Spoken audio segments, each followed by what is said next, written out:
Hello good evening everyone. क्या हाल चाल? क्या मेरा आवाज आप लोग तक पहुंच रहा है? अक्षय, खुशी, सत्यम, फ्लोरा, अर्पित, करुण, विशाल, मानवी, जल्दी से बता दीजिए भाई, क्या मेरी आवाज आप लोगों तक पहुंच रही है?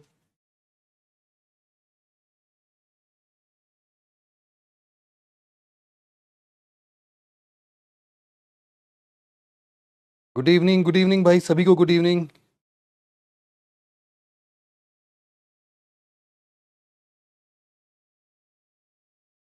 सर पेन यहाँ पर होगा? पेन नहीं है, देखा मैंने, इसमें कुछ हटा के तो देखा। मिल गया मिल गया मिल गया मिल गया, सो सॉरी, थैंक यू। ठीक है, आवाज आ रही है? यस आ रही है, आ रही है, आ रही है भाई, आ रही है, ठीक है।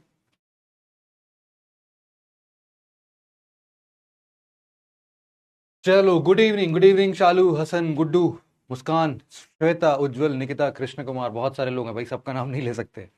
तो कल की क्लास आई थिंक आप लोगों को क्लियर है। एक बार फटाफट से हम लोग देखो, हर क्लास को रिवाइज भी करेंगे, ठीक है? हर क्लास को रिवाइज भी करेंगे कि क्या हम लोगों ने पढ़ा है। ये एक्चुअल में मुझे देख लेना चाहिए था पहले ही। एक्चुअल में कल की जो ईएनबी फाइल है वो नहीं लगेगी। कल की ईएनबी फाइल वो है इस पे, ठीक है। अच्छा, आप लगा दीजिए।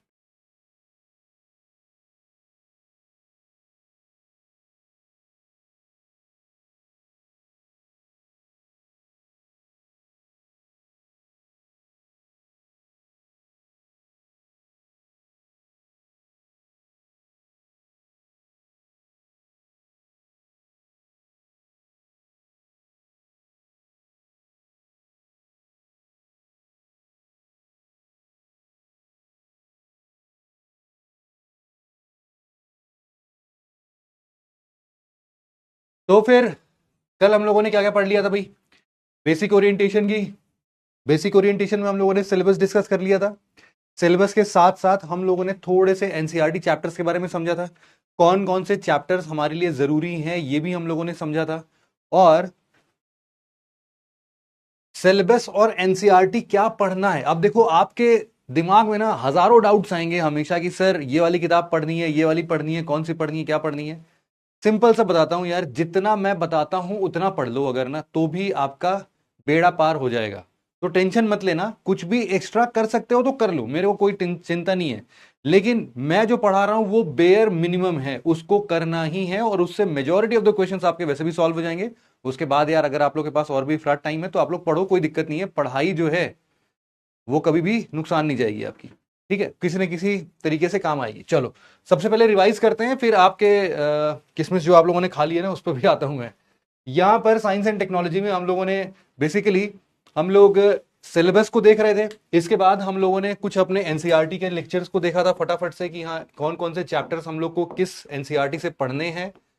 और फिर उसके बाद हम लोगों ने एक जर्नी देखी थी, एक इवेंट देखा था कि कैसे हम लोग जो अब हम लोग पढ़ने जा रहे हैं, हम लोग का जो बायोलॉजी है, बायोलॉजी में हम लोग एक सेल के बारे में पढ़ने जा रहे हैं, फंक्शनल यूनिट ऑफ लाइफ के बारे में पढ़ने जा रहे हैं। आखिरकार इसकी शुरुआत कैसे हुई थी? तो हम लोगों ने देखा सबसे पहले रॉबर्ट हुक आए, फिर लियोनहॉयक आए, रॉबर्ट ब्राउन आए, परकिंजे आए, फिर स्लाइडन एंड श्वान ने द सेल थ्योरी दी, उसको बढ़ाने के लिए वर्चाऊ आ गए, और लास्ट में 1940s में हम लोगों ने देखा इलेक्ट्रॉन माइक्रोस्कोप के आते ही हम लोग अब उस चीजों को घुस घुस के देखने लगे। हम लोगों ने cell the functional unit of life का बहुत ही बेसिक स्ट्रक्चर पढ़ा था, है ना? बहुत ही बेसिक स्ट्रक्चर कि भाई साहब ये तीन चीज तो हर जगह होना ही होना है। क्या क्या चीजें? एक तो सेल मेम्ब्रेन या प्लाज्मा मेम्ब्रेन होगा ही होगा, दूसरा साइटोप्लाज्म होगा ही होगा, तीसरा न्यूक्लियस होगा ही होगा। अगर ये तीन चीज नहीं हुए तो सेल डिफाइन ही नहीं होगा। कल किसी ने, एक बच्चे ने बड़ा ही शातिर दिमाग का इस्तेमाल करते हुए एक कमेंट लिखा था, मैंने उसका कमेंट जानबूझ के निगलेक्ट कर दिया था, लेकिन वो कमेंट बहुत ही बढ़िया था। वो कमेंट क्या था? उसने बोला था कि सर रेड ब्लड सेल्स में तो न्यूक्लियस नहीं होता है। किसी ने बोला था ना ये कल चीज, आप लोगों ने शायद ध्यान नहीं दिया होगा, मैंने ध्यान दिया था। उसने बोला था कि रेड ब्लड सेल्स के अंदर तो न्यूक्लियस नहीं होता है। उसकी बात बिल्कुल सही है। देखो हर चीज में एक्सेप्शनल केसेस बनते हैं, है ना? एक दो तीन एग्जाम्पल्स बन सकते हैं, लेकिन उसके लिए हम लोग यूनिवर्सल रूल को फॉलो ना करें ऐसा समझना बेवकूफी होगी। इसीलिए बहुत ही सिंपल से बताता हूं कि देखो इक्का दुक्का सेल्स जो होंगे जिनके पास ये तीन चीजें नहीं होंगी उनको तो मैं क्लियरली आपको वैसे भी बता दूंगा, है ना। लेकिन बाकी जितने भी इस ब्रह्मांड में सेल्स मौजूद हैं उनमें ये तीन चीजों का होना बड़ा ही जरूरी है, और इसीलिए हम लोगों ने जो ये क्वेश्चन लगाया था, ये क्वेश्चन भी उसी एलिमिनेशन मेथड से लग गया था। इसके बाद हम लोगों ने जो ये तीन चार चीजें पढ़ी कि यार देखो, सेल वॉल हमारे प्लांट वाले सेल्स के चारों तरफ बाउंड्री जो होती है उसको बोलते हैं। ये क्या करते हैं, रिजिडिटी प्रोवाइड करते हैं, स्ट्रेंथ प्रोवाइड करते हैं, टफनेस देते हैं प्लांट को। और हम लोगों ने देखा था भाई साहब, ये नॉन लिविंग होता है और ये फ्रीली परमिएबल होता है, इसके आर पार कोई भी आ जा सकता है। और अलग अलग जगहों पर ये सेल वॉल किन किन से बने होते हैं ये भी हम लोगों ने डिस्कस कर लिया था। फिर इसके बाद हम लोग प्लाज्मा मेम्ब्रेन या सेल मेम्ब्रेन की बात कर रहे थे। इसमें हम लोगों ने देखा कि ये तो भाई हर प्रकार के सेल में प्रेजेंट होता है, ये सेलेक्टिवली परमिएबल मेम्ब्रेन है। इसका मतलब भी हम लोगों ने कल समझने की कोशिश की थी कि मेरी मर्जी, मुझे जो समझ में आएगा उसको पास होने दूंगा। सोडियम चाहिए मेरे को, सोडियम आ जाओ। पोटेशियम मेरे को नहीं चाहिए, भगा दूंगा। कभी चाहिए पोटेशियम तो उसको मंगा दूंगा। मतलब कि अपने हिसाब से जो भी चीजें जैसी मर्जी आएगी वो आदान प्रदान करेगा, इसीलिए इसको सेलेक्टिवली परमिएबल बोलते हैं। और ये फॉस्फोलिपिड और प्रोटीन से बना होता है। लिपिड क्या होता है, लिपिड एक प्रकार का फैट है। फैट का एक कॉम्प्रिहेंसिव टर्म लिपिड कहलाता है। अभी के लिए बस इतना जान लो, जब हम लोग डिटेल में हेल्थ एंड डिसीज में इस बात को पढ़ेंगे कि लिपिड क्या होता है, तो उसमें प्रॉपर डिफाइन करके हम लोग समझेंगे कि लिपिड क्या है। अभी के लिए जनरल आम बोलचाल की भाषा में आप लोग समझ लो, लिपिड लिखा हो या फिर आप लोग फैट जानते हो, फैट लिखा हो, लगभग लगभग बराबर ही चीज है। लिपिड का इमेजिनेशन भी फैट से रिलेटेड ही कर लो, ठीक है। चलो, अब यहां के बाद हम लोगों ने, मैंने आप लोग को एक होमवर्क दिया था। इस होमवर्क में मैंने बताया था कि भाई साहब आधे ग्लास के अंदर में वो किशमिश डुबो देना आप लोग, और उसके बेसिस पर ये बताना कि क्या लगा। चलो, अब मैं आप लोगों से सवाल पूछता हूं, है ना। अब आपके लिए जो आपका रेजिन था, जो आपका क्या था भाई, रेजिन था, ये रेजिन जब पानी के अंदर गया तो ऑप्शन ए श्रिंक हो गया, ऑप्शन बी स्वेल अप हो गया, ऑप्शन सी नथिंग हैपेंड, कुछ भी नहीं हुआ, और ऑप्शन डी मैंने किया ही नहीं। चलो बताओ, जरा जल्दी से बताओ मुझे क्या हुआ था। इधर कर देता हूं, बताओ भाई। चार ऑप्शन है आपके पास, रेजिन के साथ क्या हुआ, सबसे पहले बता दो भाई।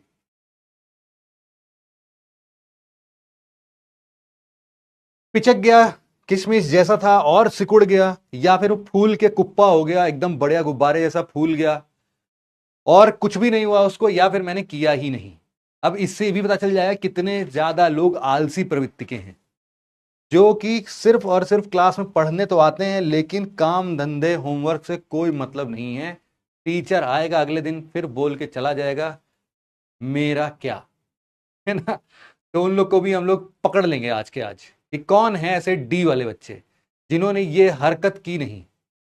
चलो, समय समाप्ति की घोषणा होती है, और मेरा जो किशमिश था भाई साहब, मैंने भी भिगोया था कल आप लोग के साथ ही, और मेरा वाला तो स्वेल अप हुआ था।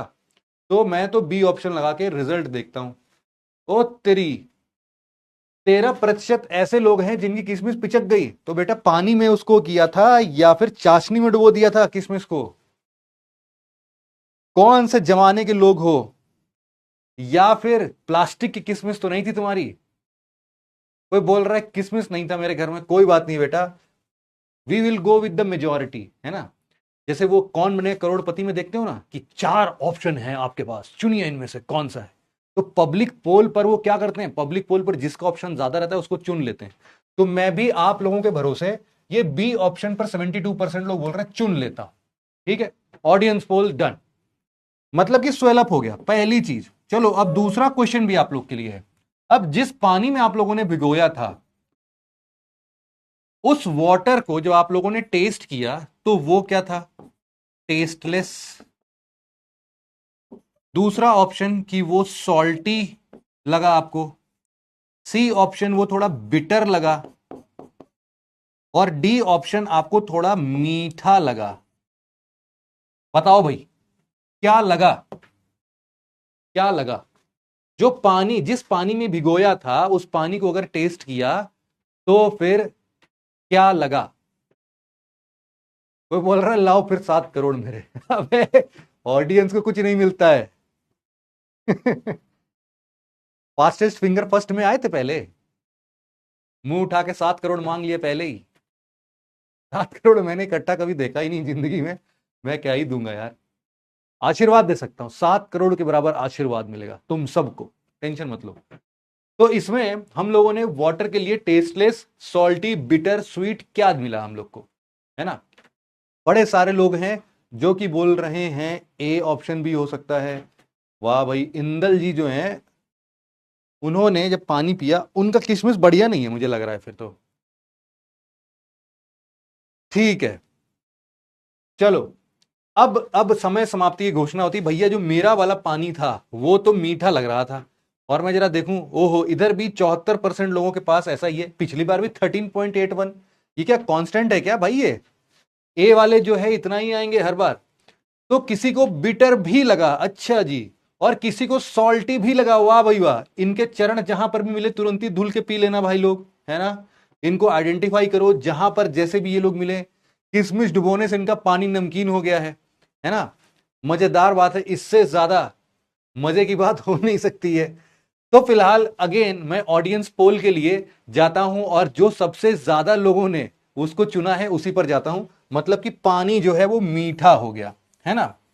चलो, ये 2 ऑप्शन आप लोगों ने ऑब्जर्व किए। अब जिसका जिसका जो नहीं आया था, अब वो मान ले भाई साहब इस चीज को कि किशमिश पानी में डुबाओगे तो वो फूल जाएगा, और जो पानी है वो मीठा हो जाएगा।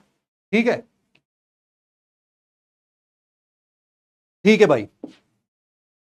चलो, अब इसी के बेसिस पर जरा हम लोग ना अब कुछ चीजों को समझने की कोशिश करते हैं। मैंने आप लोग के सामने लिया एक बर्तन। इस बर्तन में, ये बीकर है, इस बर्तन में मैंने रखा थोड़ा पानी, और मैंने सिमिलर केसेस में ऐसे का ऐसे ही सेम टू सेम एक और बीकर लिया, और उसमें भी ऐसा ही पानी भर दिया। अब ये सब शक्तियां आपके पास नहीं है, तुरंत ही रेप्लिकेट कॉपी पेस्ट करोगे, यही तो है स्मार्ट जमाना, है ना। लेकिन आपके पास नहीं मिलेगा, मेरे से जलना मत इस बात के लिए। तो फिर इस पानी में मान लो कि इसमें 1 लीटर पानी था, और यहां पर भी 1 लीटर पानी लिया हमने। इसमें मैंने घोला 100 ग्राम, 100 ग्राम शुगर। अरे मेहमान आए थे भैया घर में, शरबत बनानी थी मुझे। बोल रहा सर 1 लीटर पानी में 100 ग्राम चीनी, मेहमान भी भाग भाग जाएंगे ऐसा फीका शरबत पी के। कोई बात नहीं है, लेकिन हमारे लिए यही है। और एक जगह मेहमान को खुश करने के लिए मैंने इसमें डाल दिए 250 ग्राम शुगर। ठीक, तो अब मुझे एक बात बताओ, इन दोनों सॉल्यूशन में सॉल्यूशन गाढ़ा कौन सा बनेगा, थिक कौन सा होगा, बताओ भाई। ऑप्शन है आपके लिए ए या बी, क्या कहते हो? सॉल्यूशन गाढ़ा कौन सा कहलाएगा? गाढ़ा, बताओ भाई।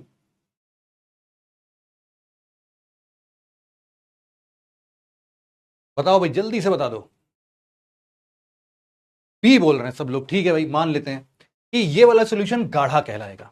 ठीक है, अब यहां पर अब ध्यान देना, जिस वक्त मैं इन दोनों सॉल्यूशंस को मिलाऊंगा, है ना, इन दोनों सॉल्यूशन को मिलाऊंगा, तो मैं ऐसा बोल सकता हूं कि हमेशा और हमेशा शुगर का कंसंट्रेशन ज्यादा किस में है। अगर मैं लिखूं शुगर कंसंट्रेशन,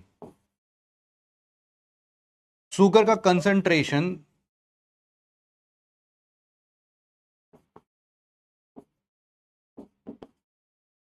शुगर का कंसंट्रेशन मैं बोल रहा हूं इसमें कम है और इसमें ज्यादा है ना। और सिमिलरली अगर मैं ऐसा ही बोलना चाहूं, अगर मैं बोल रहा हूं कि यार कौन सा सॉल्यूशन जो है वो थिक है, मतलब कि क्या बोल सकते हैं, विस्कोसिटी बोल सकते हैं इसको, है ना। विस्कोसिटी मतलब कितना गाढ़ापन है, विस्कोसिटी, विस्कस कौन सा ज्यादा है, तो मैं बोलूंगा यार ज्यादा है विस्कस ये है, और कम विस्कस है ये, थोड़ा पतला है। तो जब ये पतला है तो मैं इसी के आधार पर बोलूं कि यार अच्छा, अगर पानी जैसा अगर मैं कुछ कंपेयर करूं तो पानी की मात्रा कम किस में मिलेगी, मैं बोलूंगा यार देखो पानी इसमें तुम्हें ज्यादा मिलेगा, क्योंकि ये पतला नेचर का है। और पानी इसमें तुम्हें थोड़ा कम मिलेगा क्योंकि ये गाढ़ा है, बहुत ही गाढ़ा है। ये बात सही है बिल्कुल, है ना। तो देखो, अब इस दुनिया की रीत हमें यह बताती है कि इस ब्रह्मांड में कुछ भी हो जाएगा हमेशा ऊपर लेवल से नीचे लेवल तक, ठीक है। जैसे कि हायर लेवल से लोअर लेवल तक जाएगा। फॉर एग्जाम्पल करंट, जैसे करंट में पोटेंशियल डिफरेंस, तो हाई वोल्टेज से लो वोल्टेज की तरफ जाएगा। टेम्परेचर, अगर दो टेम्परेचर को मिलाओगे तो हाई टेम्परेचर से लो टेम्परेचर की तरफ फ्लो करेगा। प्रेशर, हाई प्रेशर से लो प्रेशर की तरफ जाएगा। अभी ज्योग्राफी पढ़ रहे हो आप लोगों ने, सर ने पढ़ाया होगा high pressure belt, low pressure belt. तो हवा जो बहती है वो कहां से बहती है? हाई प्रेशर से लो प्रेशर बहती है। तो कुछ भी हो वो जाएगा हाई प्रेशर से लो प्रेशर, या फिर हाई से लो ही जाएगा। अब सिमिलरली इसमें जो शुगर का कंटेंट था वो जाएगा हाई से लो, मतलब कि इधर से जो शुगर का कंसंट्रेशन है वो इधर से इधर चला जाएगा, और सिमिलरली जो पानी का कंसंट्रेशन है वो इधर से इधर चला जाएगा। क्योंकि पानी ज्यादा है ना, यहां पर पानी ऐसा दिखने में तो लग रहा है ज्यादा है ना। अब इसी चीज का एग्जाम्पल मैं आपको देता हूं। आप लोगों ने बच्चों जो अभी तक अपने घरों में अभी प्रयास किया कि एक ग्लास लिया, इस ग्लास में पानी भरा और इसमें आप लोगों ने डाले किशमिश, तो कुछ देर बाद ये जो किशमिश था जब आपने सुबह उठ के देखा तो पहली बात तो ये किशमिश जो है ये फूल के स्वेल अप हो गया। मतलब कि एक बात बताओ, किशमिश के अंदर ज्यादा पानी था या ग्लास के अंदर? बताओ भाई, किशमिश के अंदर ज्यादा पानी था या ग्लास के अंदर? बताओ, जल्दी बता दो इस चीज को। अरे जल्दी बता दो यार, किशमिश के अंदर ज्यादा पानी था या ग्लास के अंदर?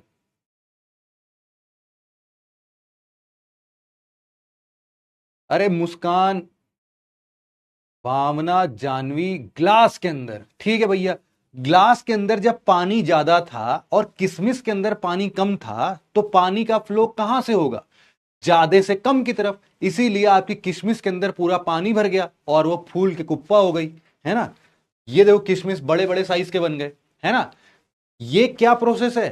पानी का किशमिश के अंदर घुस जाना। क्यों घुसा? अब आपको पता चल गया कि क्योंकि भाई बाहर जिस जिस सॉल्यूशन में उसको मैंने रखा था, पानी के अंदर रखा था, तो पानी उसमें ज्यादा था, किशमिश के अंदर कम था। अब मुझे एक बात बताओ, पानी ज्यादा मीठा था कि किशमिश ज्यादा मीठा था? बताओ भैया, जल्दी बताओ, फिर से बताओ, पानी ज्यादा मीठा था या किशमिश ज्यादा मीठा था? जल्दी से बता दो, जल्दी से बता दो यार कि पानी ज्यादा मीठा है या किशमिश ज्यादा मीठा है।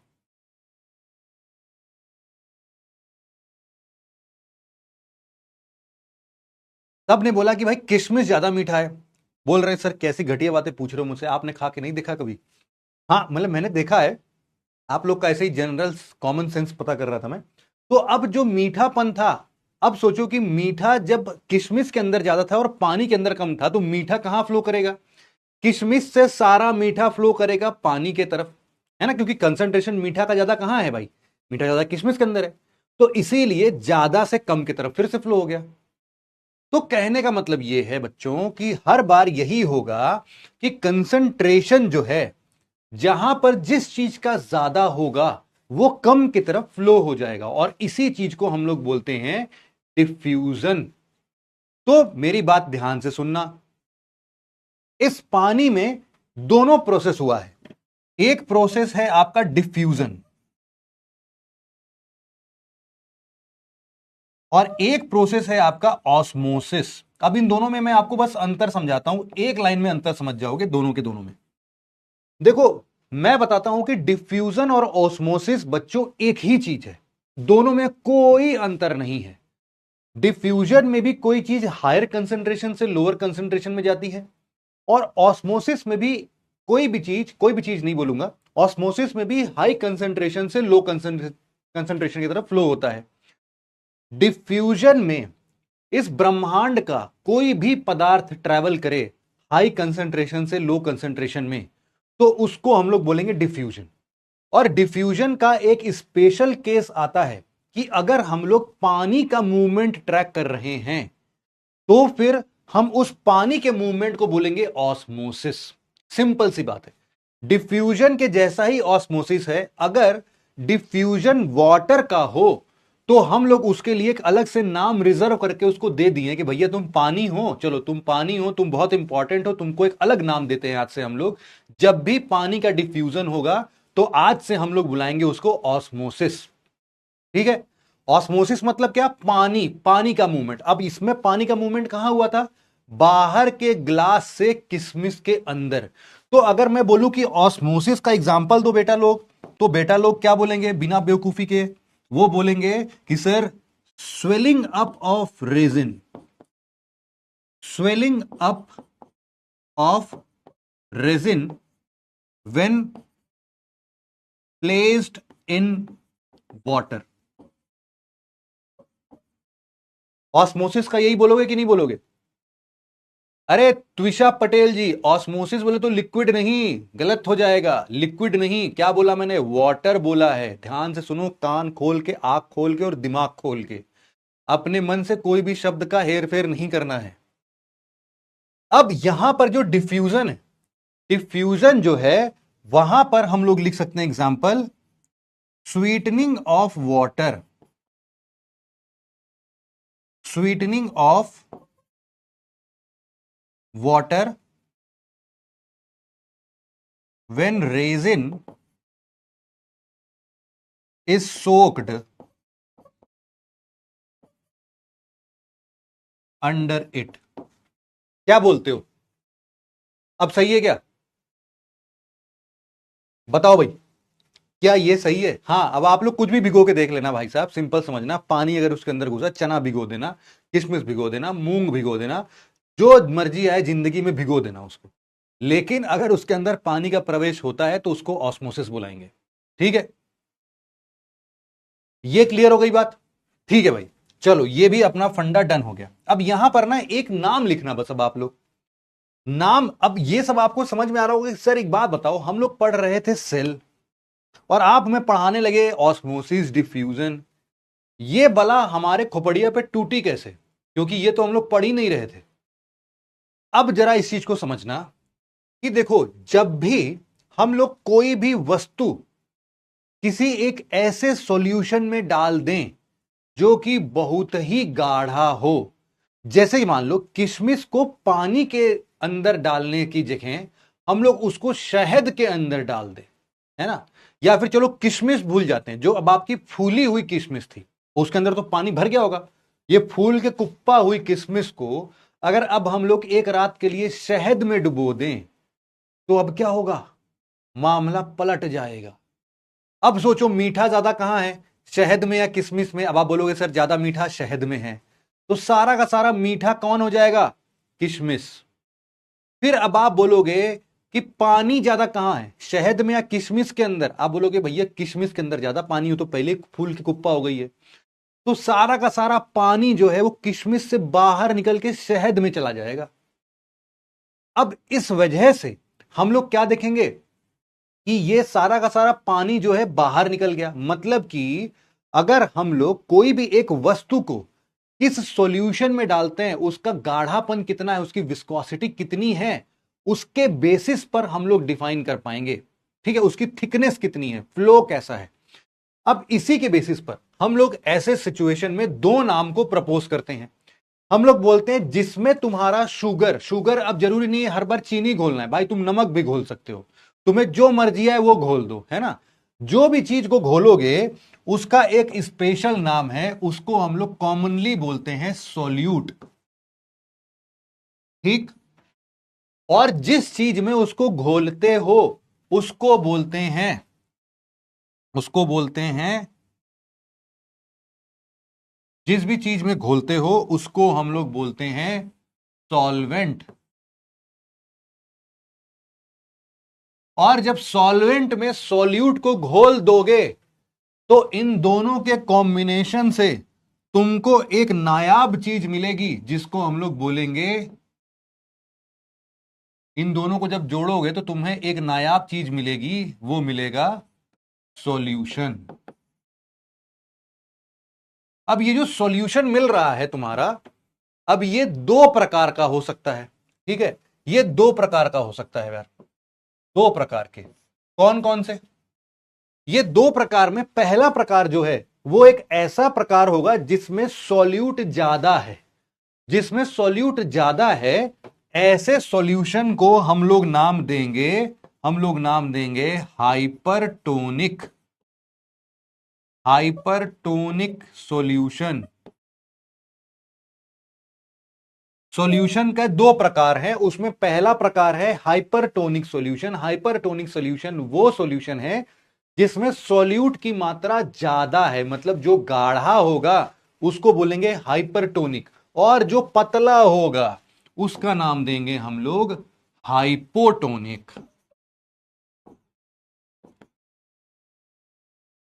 हाइपोटोनिक। बताओ भैया, ये मुद्दा क्लियर है क्या? ये solute, solvent, solution, hypotonic, hypertonic सब क्लियर है? बच्चों सी बात है यार, क्लास 6th में पढ़ने वाले बच्चे ये सब बातों को पढ़ के समझ के किताब फेंक देते हैं, है ना। आप लोग तो कई साल पहले ये काम कर चुके होंगे, बट कोई बात नहीं, एक बार फिर से पढ़ लिया हम लोगों ने। अच्छा, किसी महान इंसान ने एक और नाम रखा है आइसोटोनिक। ठीक है, आइसोटोनिक बता देते हैं। आइसोटोनिक का मतलब क्या है? देखो, हाइपरटोनिक, हाइपोटोनिक, इन सबको डिफाइन कैसे करेंगे हम? फॉर एग्जाम्पल, अगर ये वाला एग्जाम्पल लें, तो अब मुझे बताओ कि इस किशमिश के लिए ये पानी हाइपरटोनिक है या हाइपोटोनिक है? बताओ बेटा, जल्दी से बता दो, जल्दी जल्दी बता दो यार।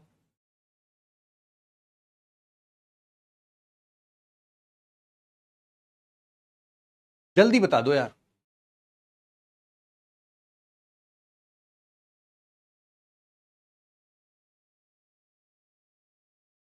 हाइपोटोनिक बताया आप लोगों ने, यस, सब लोगों ने बताया हाइपोटोनिक, बिल्कुल सही है। कि जब भी किशमिश को इस पानी में डाल रहे हैं, पानी तो पतला है यार, किशमिश के मुकाबले पानी बहुत पतला है, इसीलिए हम लोगों ने बोला पानी क्या होगा उसके लिए? हाइपोटोनिक सॉल्यूशन होगा। ठीक। अब मान लो कि हमने इस फूले हुए किशमिश को शहद में डाल दिया, अब शहद इसके लिए क्या कहलाएगा? इस फूले हुए किशमिश को जब अगर हम शहद में डाल रहे हैं, एकदम शुद्ध शहद है ये, एकदम गाढ़ा थिक शहद, अब बताओ ये क्या कहलाएगा? शहद इसके लिए हाइपोटोनिक है या हाइपरटोनिक है? बताओ भाई, जल्दी बता दो। हाइपरटोनिक है, यस। भारती, अक्षत, मोहसिन, मानसी, सबने सही बता दिया भाई, हाइपरटोनिक सॉल्यूशन होगा, यस। ये बात बिल्कुल समझ में आ गई। अब इस चीज का अंदाजा आप लगा सकते हो कि हाइपोटोनिक कब बोलना है, हाइपरटोनिक कब बोलना है। ये डिसाइड होगा तब जब उसमें कोई सामान को हम डालेंगे। अब फॉर एग्जाम्पल, मैं ऐसा बोलता हूं, एक किशमिश पानी में डालने पर वो हाइपोटोनिक है। अब मान लो कि मैंने एक चीनी का बहुत ही ज्यादा गाढ़ा घोल बनाया, बहुत ही ज्यादा गाढ़ा घोल, इतना गाढ़ा घोल बनाया कि उसमें किशमिश जो है मिल ही नहीं रहा है। या फिर एक और एग्जांपल मैं देता हूं, चलो, हमने ना एक एक लीटर पानी में 100 ग्राम चीनी घोल दी, है ना, उसमें थोड़ा बहुत मीठापन तो हो ही गया। हमने उसमें अंगूर डाल दिया, अंगूर, अंगूर से ही किशमिश बनता है, अंगूर डाल दिया। तो अब उस केस में क्या होगा? कौन ज्यादा मीठा कहलाएगा, कौन ज्यादा, ये तो अब उसके हिसाब से पता चलेगा ना। अब पता चला कि अंगूर भी उतना ही मीठा है जितना मीठा हमारा पानी। ठीक। तो इस केस में हम लोग ऐसे सॉल्यूशन को, जिसमें कि जो हम लोग ऑब्जेक्ट डाल रहे हैं उसका सॉल्यूशन और जिस सॉल्यूशन में उसको डाल रहे हैं, उन दोनों का कंसंट्रेशन अगर बराबर हो जाए तो उसको हम लोग बोलते हैं आइसोटोनिक। क्या नाम देते हैं? आइसोटोनिक। ठीक है, कहीं पर भी लिख लो इस चीज को, आइसोटोनिक। आइसोटोनिक बोले तो इक्वल कंसंट्रेशन।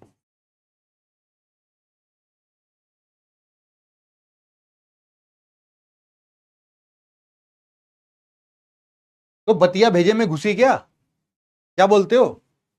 हाँ, नहीं? यस पे क्लिक कर दो एक बार फटाफट से। आपके उसमें चैट में यस बना के आ रहा होगा, उस पे यस पे क्लिक कर दो जल्दी से। तो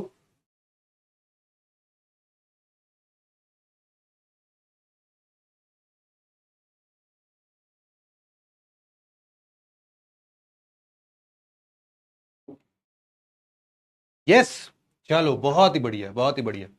ठीक है, समझ में आ गया। अब लेकिन फिर से मेरा प्रश्न वही है कि सर हम लोग सेल पढ़ रहे थे, ये कहां कूद गए, गाना गाने का मन कर रहा है, ये कहां आ गए हम। तो हम लोग समझते हैं भाई ये कहां आ गए हम लोग। एक्चुअल में मुझे आप लोग को जो चीज समझानी थी उसका नाम है प्लाज्मोलाइसिस। क्या नाम है भाई? प्लाज्मोलाइसिस। और इस एक वर्ड को समझाने के लिए मुझे इतनी बड़ी कहानी सुनानी पड़ी। प्लाज्मोलाइसिस सेल का एक ऐसा सिचुएशन होता है। अब जैसे, अब देखो, अब मैं आपको बिल्कुल बड़े बच्चों के जैसे, अब मैं आपको सीधे साइंटिफिक टर्म्स में समझाऊंगा, देखना आप लोग को यूं समझ में आएगा, चुटकी बजाते हुए। अगर किसी सेल को, प्लाज्मोलाइसिस एक ऐसी कंडीशन है जहां पर हमने एक सेल को हाइपरटोनिक सॉल्यूशन में डाल दिया। ठीक है, सॉरी, हमने एक सेल को हाइपोटोनिक सॉल्यूशन में डाल दिया। और हाइपोटोनिक सॉल्यूशन में डालने से वो पूरा का पूरा सेल जो है वो श्रिंक कर गया, श्रिंक कर गया बिल्कुल। हाइपोटोनिक सॉल्यूशन में डालने से वो सेल श्रिंक कर गया, और श्रिंक करने से जो पहले वो लिविंग सेल था, श्रिंक करने से उसकी मौत हो गई, या फिर वो मर गया, या फिर वो डिस्ट्रॉयड हो गया। ऐसे कंडीशन को हम लोग बोलते हैं प्लाज्मोलाइसिस। बताओ भाई, बिल्कुल सही है ना? हम लोग क्या लिखें?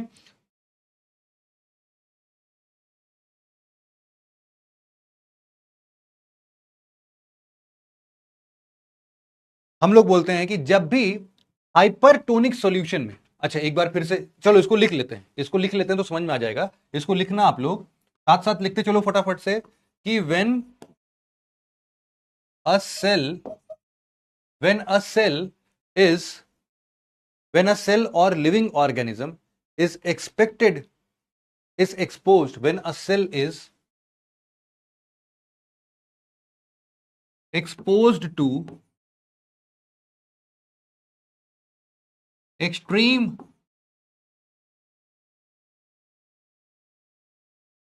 hypertonic solution, extreme hypertonic solution,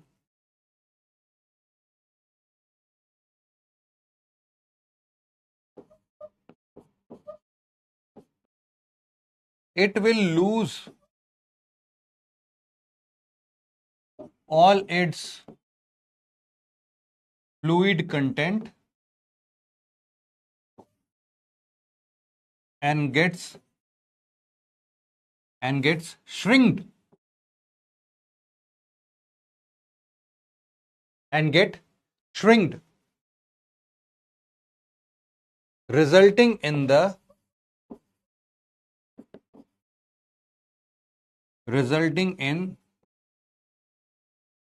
death of the cell. तो ये क्या कहलाएगा? इस प्रोसेस को हम लोग क्या नाम देते हैं? प्लाज्मोलाइसिस का नाम देते हैं। कोई बोल रहा है हाइपोटोनिक आना चाहिए। अरे इमेजिन करो बच्चे, है ना, इमेजिन करो अगर गाढ़ा होगा तो पानी ज्यादा किसके अंदर में होगा? सेल के अंदर में होगा। तो पानी सारा का सारा कहां फ्लो होके चला जाएगा? बाहर फ्लो होके चला जाएगा। और इस सिचुएशन में सारा का सारा सेल के अंदर से जब लिक्विड कंटेंट बाहर निकल जाएगा तो वो उस केस में श्रिंक कर जाएगा। श्रिंक करेगा तो इस वजह से उसकी डेथ हो जाएगी। ठीक है, इसी को हम लोग क्या नाम देते हैं? प्लाज्मोलाइसिस का नाम देते हैं। ठीक है, आई होप आप लोग को इतनी बातें समझ में आ गई। अब चलो जरा मैं आपको लोग को ना सेल के बारे में थोड़ी और कहानी सुनाता हूं। पहले बोल रहे हैं कि मैंने हाइपो बोल दिया था। ओ सॉरी, अगर मैंने पहले हाइपो बोल दिया था बच्चे, गलती से मुंह से निकल गया होगा। हाइपो नहीं, हाइपर। अरे यार इमेजिन करो ना, सेल को इमेजिन करो कि अब ये आपका फूला हुआ किशमिश है ना, फूला हुआ किशमिश। फूला हुआ किशमिश को अगर आप एक बहुत ही ज्यादा गाढ़े सॉल्यूशन में डाल दोगे, बहुत ही ज्यादा गाढ़े सॉल्यूशन में डाल दोगे, तो क्या होगा? इस फूले हुए किशमिश में जितना भी पानी भरा होगा वो सब का सब बाहर आ जाएगा, और इस केस में जब ये बाहर आ जाएगा तो ये श्रिंक कर जाएगा। जब श्रिंक कर जाएगा तो इसके वजह से इसकी अंजर पंजर ढीली हो जाएगी, और अंजर पंजर ढीली होने की वजह से सारे ऑर्जिनेलास, ये पहली बार मैं नाम ले रहा हूं बट आगे ये बार बार लूंगा, इसके अंदर कई सारे फंक्शनल पार्ट हैं, वो सारे के सारे मर जाएंगे और इसलिए सेल की डेथ हो जाएगी। और इसी चीज को हम लोग क्या नाम देते हैं? प्लाज्मोलाइसिस। ठीक है।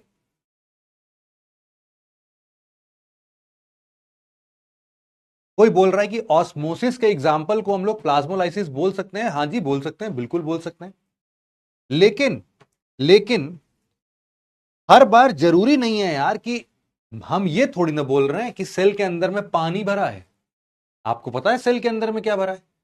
सेल के अंदर में साइटोप्लाज्म भरा हुआ है। साइटोप्लाज्म एक फ्लूइड ऑब्जेक्ट है जो कि पानी नहीं है, इसीलिए फिलहाल के लिए हम इसको ऑस्मोसिस नहीं बुलाएंगे, हम इसको डिफ्यूजन बुला सकते हैं। ठीक है। ऑस्मोसिस क्यों नहीं बुलाएंगे? क्योंकि सेल के अंदर में पानी नहीं भरा है ना, ये पानी नहीं बाहर आ रहा है। अब आप लोग इसको समझ सकते हैं। ठीक है। चलो, अब इसके बाद अब हम लोग सेल के बारे में थोड़ी और कहानियां सुन लेते हैं। जैसे कि आप लोग को मैं बताऊं कि एक सेल जो है, अगर मान लो, अच्छा एक बात बताओ, आप लोगों ने कभी सेल ऐसे नंगी आंखों से देखा है अपने, बिना बिना किसी माइक्रोस्कोप के? बताओ भाई, क्या आप लोगों ने कभी भी एक सेल को देखा है? बताओ जी।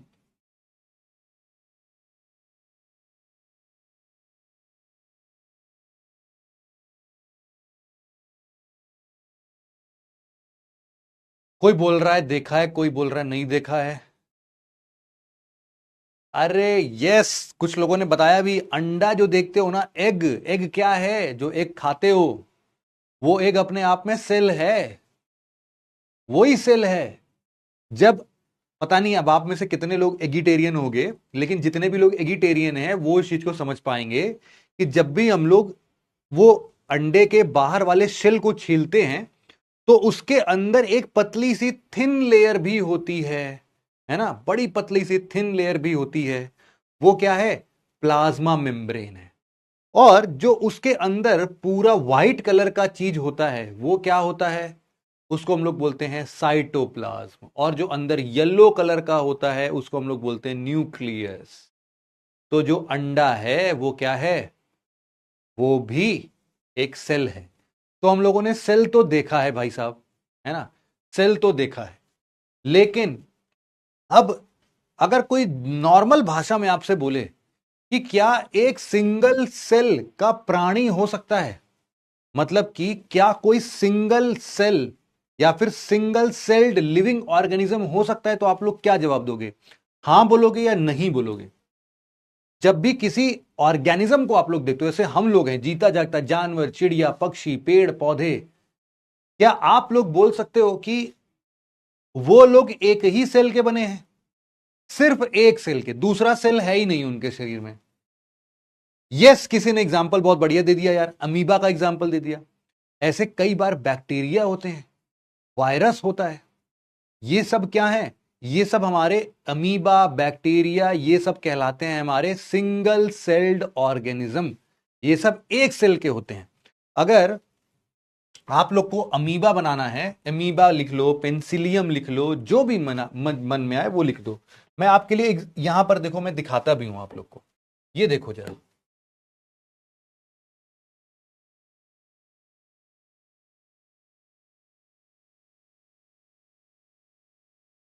अमीबा।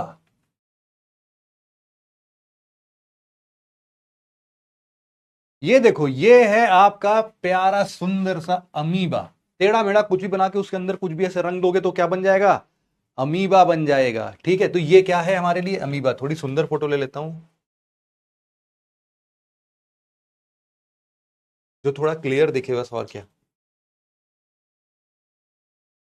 ये क्लियर दिखेगा?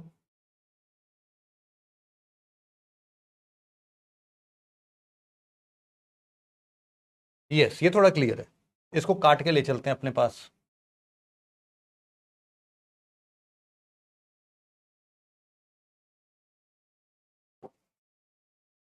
ये क्या है हमारे लिए? अमीबा है। तो जो अमीबा है आप देख रहे हो उसके चारों तरफ एक सेल मेम्ब्रेन जैसा कुछ दिख रहा है, इसके अंदर कुछ लिक्विड लिक्विड जैसा फ्लो कर रहा है, वो साइटोप्लाज्म है। अब जरूरी नहीं है कि हर बार न्यूक्लियस आपको दिखे ही दिखे, उसके बारे में भी हम लोग बात कर लेते हैं। अब दूसरा जरा मैं ऐसे ही और भी ऑब्जेक्ट दिखाता हूं आपको, जरा देखना ये।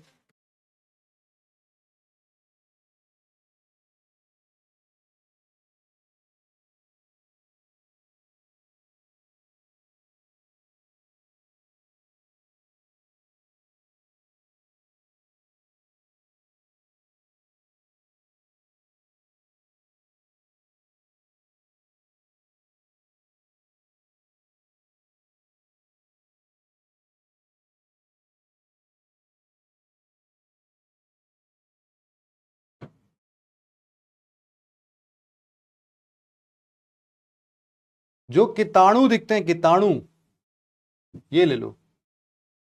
ये क्या है? ये हमारा बैक्टीरिया है, ठीक है, ये हमारे लिए बैक्टीरिया है भाई। और देख ले कुछ अच्छा इमेज, चलो यही ले लेते हैं, कोई बात नहीं। ये लो भाई। तो हम लोग लिख सकते हैं कि देखो कुछ एक चीजें जो हैं वो क्या होंगी? सिंगल सेल्ड होंगी, है ना। ये दोनों क्या क्या चीजें हैं उनको एक बार लिख लेते हैं। ये हमारे लिए है बैक्टीरिया, और ये हमारे लिए है एमीबा। इनको हम लोग लिखते हैं single single cellular organism. Single cellular organism. और दूसरा कौन सा हो सकता है? मेरे आपके जैसे लोग, है ना। कोई कह रहा है कुरकुरे जैसा दिख रहा है, हाँ कुरकुरे जैसा दिख रहा है बेटा, बस ये इतना छोटा होगा, इतना छोटा होगा कि देख नहीं पाओगे इसको, ठीक है। इसको हम लोग सिंगल सेल्यूलर, हाँ यूनिसेल्यूलर कोई बोल रहा है, चलो यूनिसेल्यूलर लिख लेते हैं, अच्छा वर्ड है, यूनिसेल्यूलर भी लिख लेते हैं, यूनिसेल्यूलर लिख लेते हैं, या फिर इसको हम लोग लिख सकते हैं सिंगल सेल्ड ऑर्गेनिज्म, ठीक। और दूसरे नंबर पर तो कोई भी एग्जांपल ले लो, वो सबके सब लोग क्या होते हैं? मल्टी सेल्यूलर ऑर्गेनिज्म होते हैं। क्या होते हैं दूसरे नंबर पर? Multi cellular organism, multi cellular organism. अब जैसे कि मल्टी सेल्यूलर क्यों बोल रहे हैं पता है आपको? मल्टी सेल्यूलर का मतलब यह है कि देखो, हम लोग, जैसे हमारा शरीर है, हमारे शरीर में जो मसल्स हैं, मसल्स ये नहीं, ये स्किन है, स्किन के अंदर जो मसल्स होता है, वो मसल्स जो है वो कुछ देखो इस प्रकार का दिखता है। मसल के जो सेल्स होते हैं वो ऐसे दिखते हैं। जो हमारे लोग के खोपड़िया में जो न्यूरॉन सेल्स होते हैं, वो न्यूरॉन सेल्स कैसे दिखते हैं भाई? न्यूरॉन सेल्स कुछ इस प्रकार से दिखते हैं।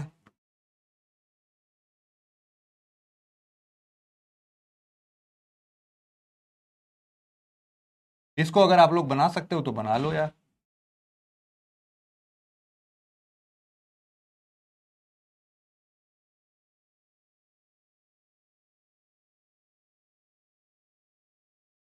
ये हमारे दिखते हैं कुछ इस प्रकार से।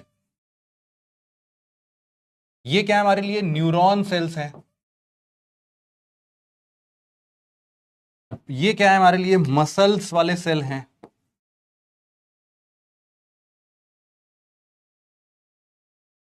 सिमिलरली अगर आपसे कोई बोले रेड ब्लड सेल्स कैसा है, तो आप एल्पेनलीबे टॉफी खाते हो ना आप लोग, एल्पेनलीबे टॉफी जैसा होता है हमारा। क्या है? ये रेड ब्लड सेल्स हैं।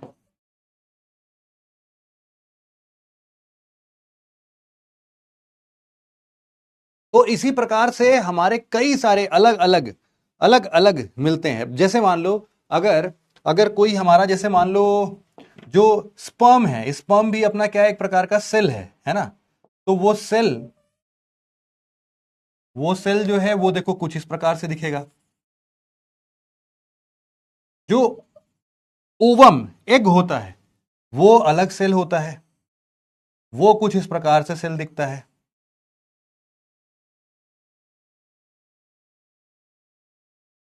ये क्या है हमारे लिए? स्पर्म। ये हमारे लिए ओवम। तो देख रहे हो कि हमारे शरीर के अंदर ही नाना प्रकार के सेल्स मौजूद हैं। बताइए, है ना? अब ये सारे के सारे सेल्स जो हैं ये हमारे अंदर ही हैं, और जब हमारे अंदर ही हैं तो इसीलिए ये सबके सब क्या कहला रहे हैं? हम जैसे प्राणी क्या कहलाएंगे? मल्टी सेल्यूलर कहलाएंगे। हमारे अंदर भाई साहब नाना प्रकार के सेल्स मौजूद हैं, है ना?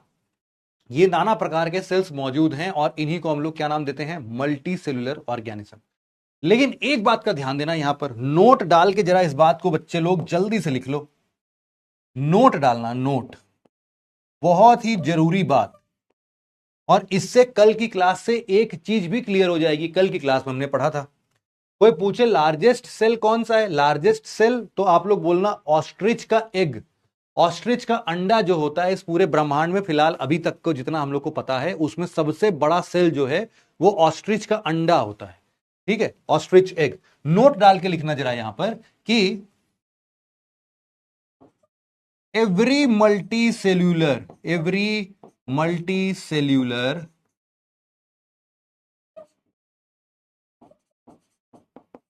organisms, every multicellular organisms,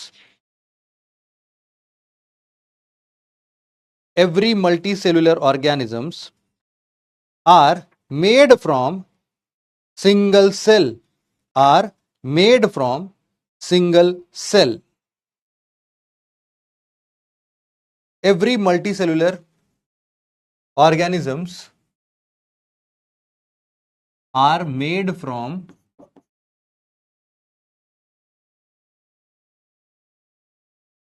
single cell.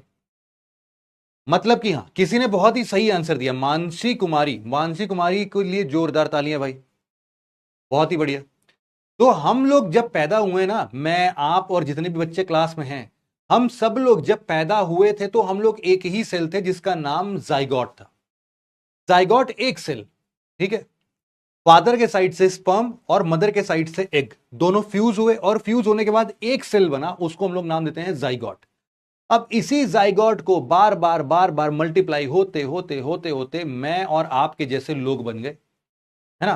तो इसका मतलब है कि every multi cellular organisms are made from single cell. मतलब यस, कृतिका ने बहुत ही बढ़िया, बहुत ही शानदार बात पकड़ी है।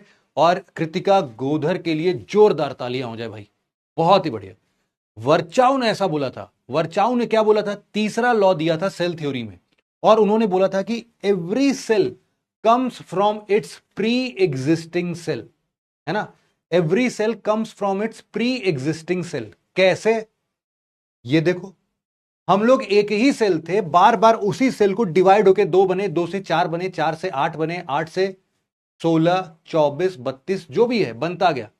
लेकिन सोचो कि हम लोग पहले एक ही सेल थे और वर्चाउ का तीसरा जो लॉ था सेल थ्योरी का, वो बिल्कुल क्लियर हो गया भाई साहब। ठीक है, इतनी बात अगर आप लोग समझ चुके हो तो अब मैं आपके साथ कुछ और चीजें डिस्कस कर लेता हूं। देखो, आप सबको पता होगा, अच्छा आप लोगों में से कितने लोगों को इस टर्म का मतलब पता है?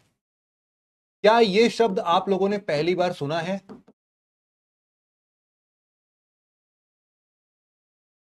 डिवीजन ऑफ लेबर, क्या मतलब होता है इसका? डिवीजन ऑफ लेबर का क्या मतलब है भाई? बताओ भाई, डिवीजन ऑफ लेबर का क्या मतलब है?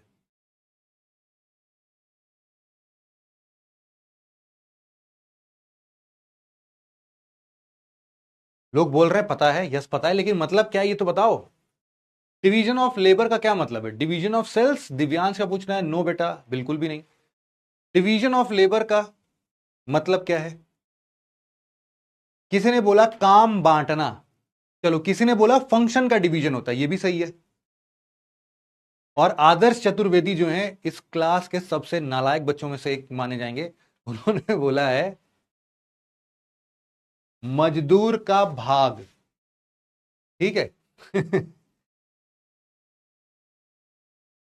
तो ऐसे नालायक बच्चे इस क्लास में बिल्कुल भी वेलकम नहीं है भाई, है ना। फंक्शंस आप लोग बोल सकते हो जिन्होंने भी इस बात को यह बताया है कि देखो कुछ ना कुछ करके हम लोग फंक्शंस डिवाइड करते हैं। जैसे हम अपने शरीर का एग्जांपल लेते हैं, हमारे शरीर के अंदर डिवीजन ऑफ लेबर है, आप बोलोगे बिल्कुल है, मैं भी बोलूंगा है। क्यों? क्योंकि सांस लेने के लिए, सांस लेने और बाहर करने के लिए हमारे पास पूरा एक रेस्पिरेटरी सिस्टम है ना। सांस नाक से अंदर जाती है और फेफड़ों तक जाती है। इसके ऑक्सीजन जो होते हैं वो सारे रेड ब्लड सेल्स कैरी करता है और हीमोग्लोबिन उसका कैरी करता है। वो ब्लड हार्ट में जाता है, हार्ट उसको पंप करके पूरे शरीर में पहुंचाता है। फिर वो वापस सेल से कार्बन डाइऑक्साइड सब जगह से बटोरते बटोरते फिर से हार्ट में आता है और हार्ट छोटू सा पंप करके उसको वापस से कहां पहुंचा देता है? लंग्स में पहुंचा देता है। और लंग्स में से सारा कार्बन डाइऑक्साइड हमारे अंदर और हमारा सांस बाहर। तो रेस्पिरेटरी सिस्टम हमारा पूरा काम कर रहा है हमारे रेस्पिरेशन के लिए। हम लोग खाना भी खाते हैं, खाना खा के पचा के बाहर निकाल देते हैं। इसका पूरा सिस्टम मतलब कि डाइजेस्टिव सिस्टम और एक्सक्रीटरी सिस्टम दोनों हमारा काम करता है। मतलब कि हमारे यहां पर हमारे शरीर के अंदर भैया हम लोगों ने अलग अलग, आप समझ लो कि अलग अलग मैकेनिज्म रख रखा है। हमारे अंदर खाना पचाने का अलग मैकेनिज्म है, किसी को दिया हुआ है भाई ये तुम्हारा डिपार्टमेंट है, खाना तुम ही पचाओगे। सांस लेने वाला रेस्पिरेटरी सिस्टम बोलेगा नो ब्रदर नो, तुम्हारा काम है खाना पचाना, मेरा काम है सांस लेना और बाकी जगह ऑक्सीजन पहुंचाना, तो मैं वही करूंगा। सिमिलरली हमारा जो खून है वो पूरा मस्त हर जगह दौड़ता है, सर्कुलेटरी सिस्टम। तो ये सर्कुलेटरी सिस्टम अलग से है। हमारा जो खोपड़िया है ये सारे कमांड्स देता है। तो हमारा जो ब्रेन सिस्टम या नर्वस सिस्टम है वो हमारे सारे बॉडी मूवमेंट थॉट प्रोसेस को कंट्रोल करता है। इसका मतलब यह है कि हर एक चीज के लिए, हाँ किसी ने किडनी का एग्जांपल दिया, किसी ने स्टमक का एग्जांपल दिया, किसी ने इंटेस्टाइन का एग्जांपल दिया, ये सारे छोटे छोटे ऑर्गन्स हैं। ये सारे के सारे जो छोटे छोटे ऑर्गन्स हैं इन सब का अपना अपना फंक्शन है। और इसीलिए हम लोग बोल सकते हैं कि हमारे शरीर के अंदर में डिवीजन ऑफ लेबर है। डिवीजन ऑफ लेबर का मतलब सिंपल यही है, डिवीजन ऑफ लेबर मतलब फंक्शंस बटे हुए हैं, जो जिसका काम है वो ही करेगा। आप लोगों ने घर में देखा होगा ना, मम्मी जो है अगर आपके 2-4 भाई बहन हैं तो बांट देती हैं काम को, बेटा कपड़े धुलने काम तुम्हारा, कपड़े सुखाने काम तुम्हारा, कपड़े तय करने काम तुम्हारा। अगर खाना बनाने का है या झाड़ू पोछा लगाने का है तो वो भी फिक्स होता है कि बेटा संडे और सैटरडे झाड़ू पोछा तुम लगाओगे, है ना, ऐसा होता है, फिक्स होता है। या फिर शाम का खाना जो है ये मेरा बेटा बनाएगा, कुछ भी हो सकता है ना। अरे यार बेटा ही बनाएगा, क्या दिक्कत है, बेटा ही बनाना चाहिए। हर बार बेटी का एग्जाम्पल थोड़ी ना लेना है, प्रोग्रेसिव सोसाइटी में जी रहे हैं भाई, हम लोग को भी खाना बनाने आता है, मुझे बहुत बढ़िया खाना बनाने आता है।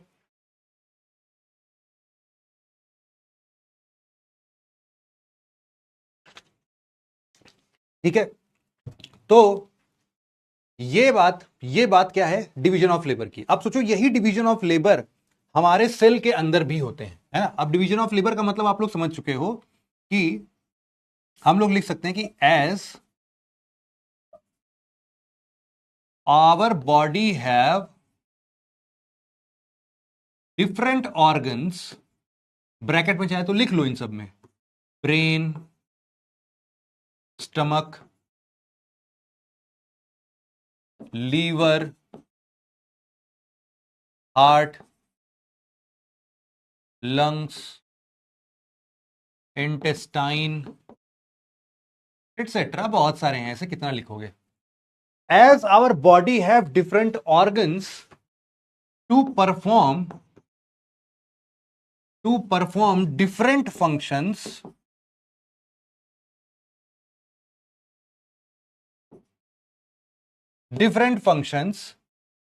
similarly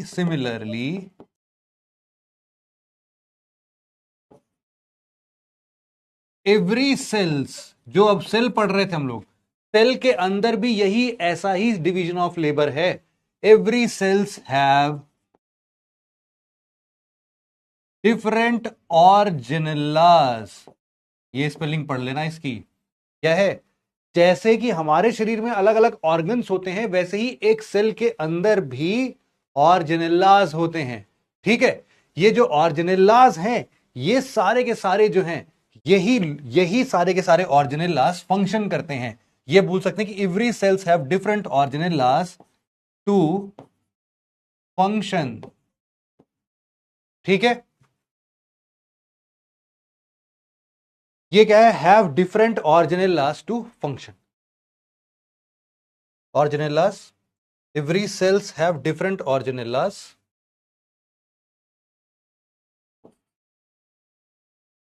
having different functions.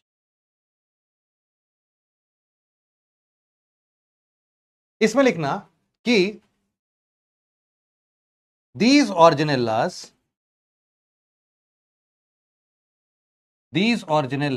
are found inside cytoplasm. Cytoplasm समझते हो ना क्या है?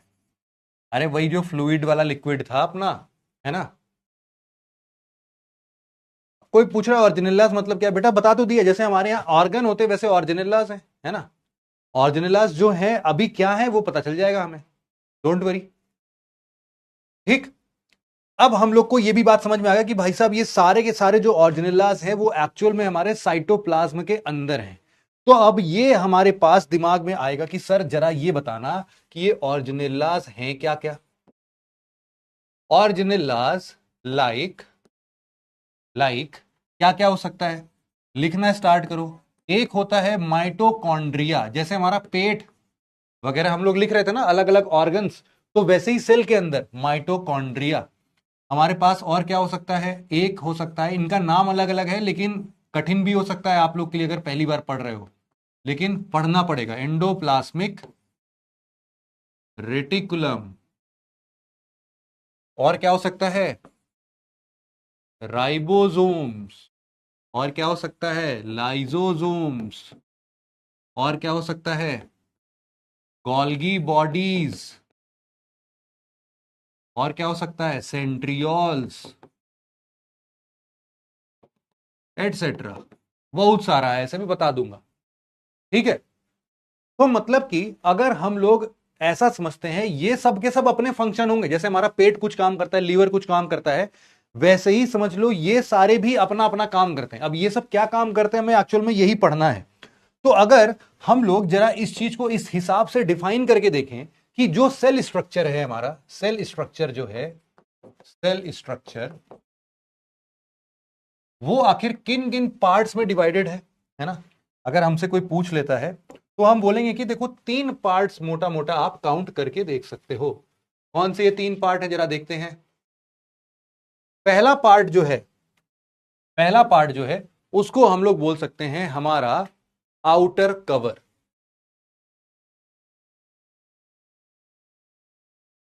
आउटर कवर, आउटर कवर में क्या क्या चीजें आती हैं जो हम लोग ऑलरेडी पढ़ भी चुके हैं। हम लोगों ने क्या पढ़ा आउटर कवर में, चलो एक तो हम लोगों ने पढ़ा है, एक हम लोगों ने पढ़ा है सेल वॉल।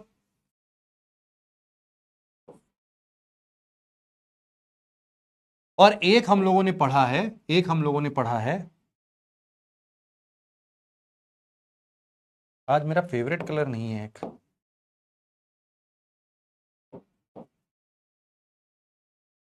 और एक हम लोगों ने पढ़ा सेल मेम्ब्रेन। इसी को हम लोग प्लाज्मा मेम्ब्रेन भी बोल रहे थे, प्लाज्मा मेम्ब्रेन या सेल मेम्ब्रेन, है ना।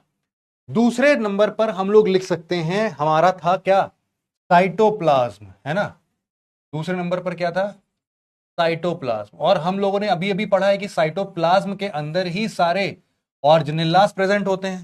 तो जरा कौन कौन से ऑर्जिनेलास हैं लिखते हैं इसके बारे में।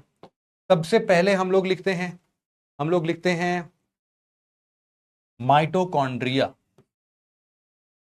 दो दो बार इसीलिए लिखवा रहा हूं ताकि इतनी बार लिखो याद हो जाए आप लोग को। माइटोकॉन्ड्रिया, फिर लिखना इंडोप्लास्मिक रेटिकुलम, फिर लिखना आप लोग राइबोसोम्स, फिर लिखना गोल्गी बॉडीज। गोल्गी बॉडीज को ही हम लोग गोल्गी कॉम्प्लेक्स भी बोलते हैं, है ना। और भी नाम है, जब पढ़ेंगे तो समझ, Golgi apparatus, Golgi bodies, Golgi complex, कुछ भी बोल सकते हो आप लोग। फिर इसके बाद गोल्गी बॉडीज के बाद हम लोग बात कर सकते हैं किसकी, लाइजोसोम्स की। इसके बाद हम लोग बात कर सकते हैं लाइजोसोम्स। इसके बाद एक और बात कर सकते हैं हम लोग प्लास्टिड्स की।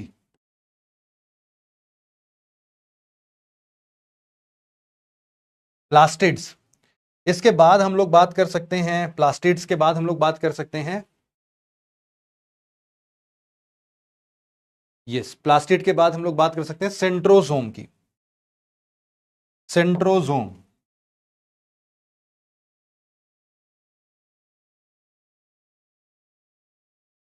सेंट्रोसोम्स की। ये कुछ अलग अलग प्रकार के हो गए, mitochondria, plastid, endoplasmic reticulum, Golgi bodies, ठीक है, सब लिख लिया हम लोगों ने। इसके बाद हम लोग का एक और पार्ट जो था उसको हम लोग बोलते थे न्यूक्लियस, याद करो, है ना। हम लोग बोलते थे क्या? न्यूक्लियस। इन्हीं तीन भागों में डिवाइड किया था। इस न्यूक्लियस के अंदर हम लोग को क्या मिलता है? इसके अंदर हम लोग को मिलता है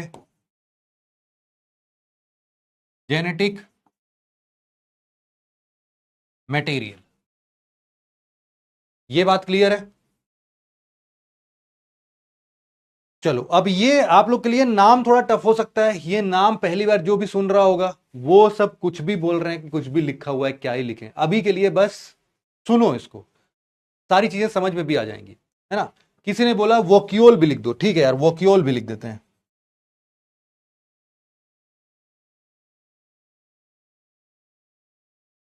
वोक्यूल।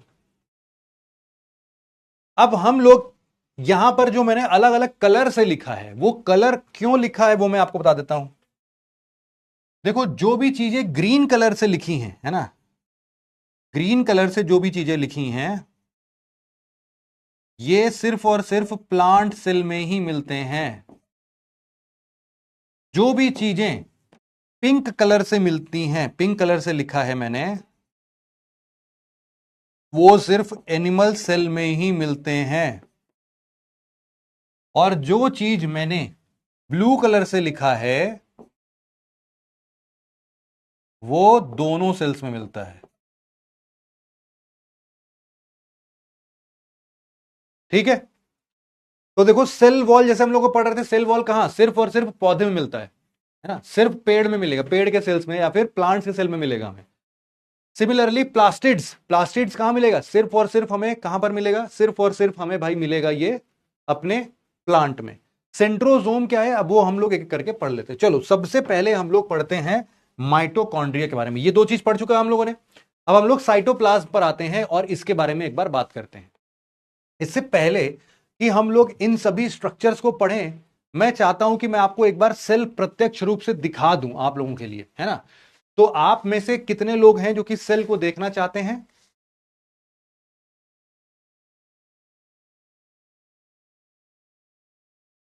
तनोवर परवीन क्या बोल दिया यार कि सर ने न्यूक्लियस को सेल का पार्ट समझा है, मतलब।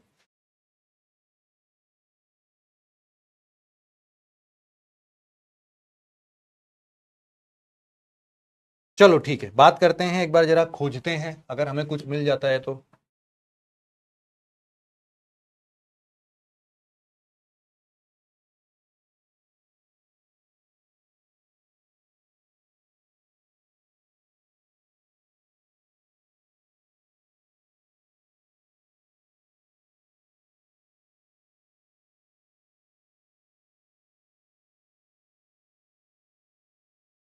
देखते हैं ये खुल जाता है तो।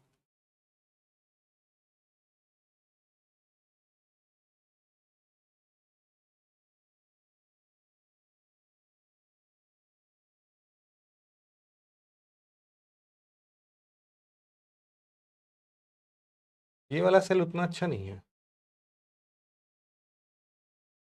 सेल स्ट्रक्चर,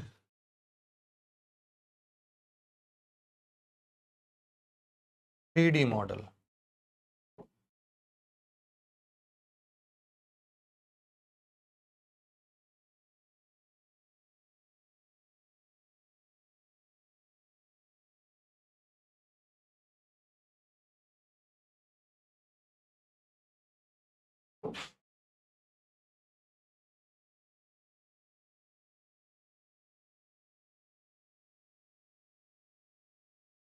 चलो इसी को देख लेते हैं।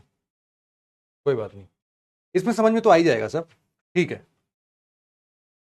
ये आपके सामने क्या है, ये आपके सामने सेल है, ठीक है। अब जरा इसको ध्यान से समझना, ये जो हम देख रहे हैं, ये जो आउटर लेयर हमें दिख रहा है ना ब्राउन कलर का, ये वाला लेयर, ये ब्राउन कलर का जो लेयर है ये कहलाता है हमारा सेल मेम्ब्रेन, ठीक है। अब इस सेल मेम्ब्रेन को जरा ध्यान से देखना अब आप लोग, है ना, ये सब देखो, ये पूरा एकदम बढ़िया से दिखेगा अब आपको।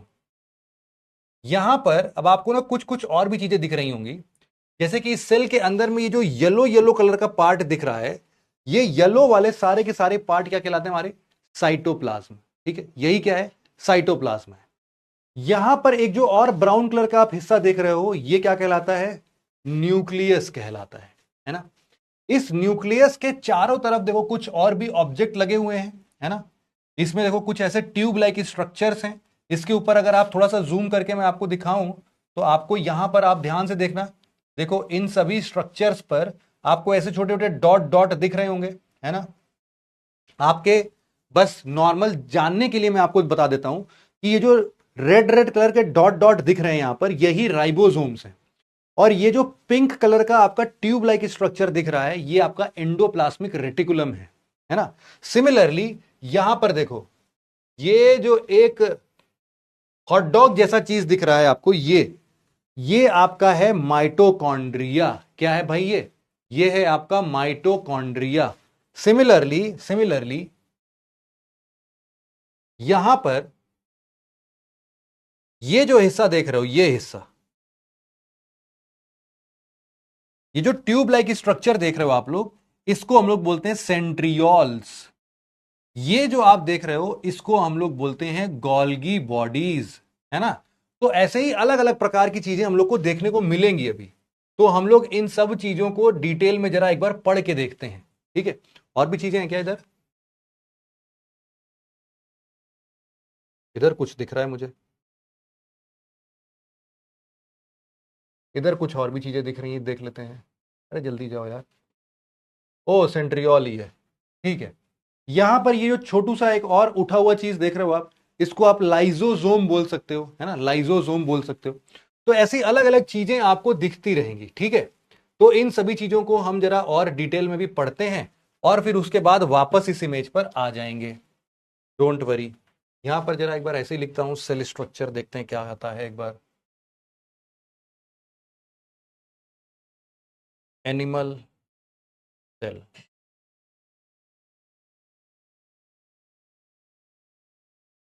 वाह, ये दिख रहा है। बट अभी के लिए हम लोग माइटोकॉन्ड्रिया पढ़ लेते हैं पहले, है ना। माइटोकॉन्ड्रिया पढ़ते हैं, माइटोकॉन्ड्रिया, ओहो कहां चला गया,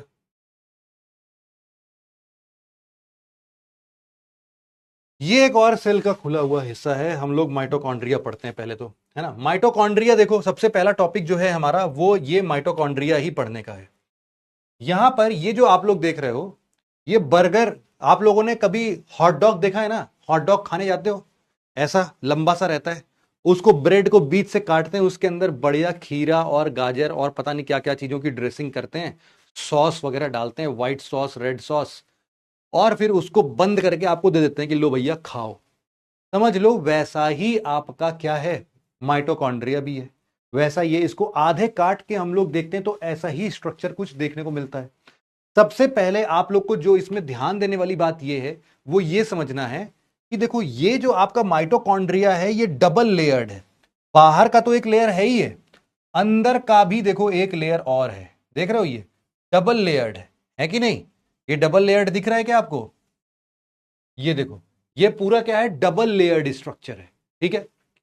अब इस डबल लेयर्ड स्ट्रक्चर में आपको ये कुछ थ्रेड लाइक स्ट्रक्चर दिख रहा है क्या, थ्रेड लाइक स्ट्रक्चर जो आपको दिख रहा है, वैसे तो हम लोगों ने अभी अभी पढ़ा है कि जो हमारा जेनेटिक मटेरियल होता है वो किसके अंदर में पाया जाता है, न्यूक्लियस के अंदर में पाया जाता है। न्यूक्लियस अभी देखे थे ना, न्यूक्लियस में जो नीले रंग का ऐसे ट्विस्टेड वायर ऐसा बना हुआ था, वो डीएनए था, वो ही जेनेटिक मटेरियल है वो। लेकिन यहां पर भी पाया जाता है, देखो ये जो आप थ्रेड लाइक स्ट्रक्चर देख रहे हो, ये आपका छोटा सा, यहां पर भी डीएनए पाया जाता है, डीएनए, डीएनए, ठीक है। तो इसको जरा हम लोग ऐसे ही एक फोटो बना देते हैं और फोटो लेके अपने साथ इसको हम लोग थोड़ा चल देते हैं।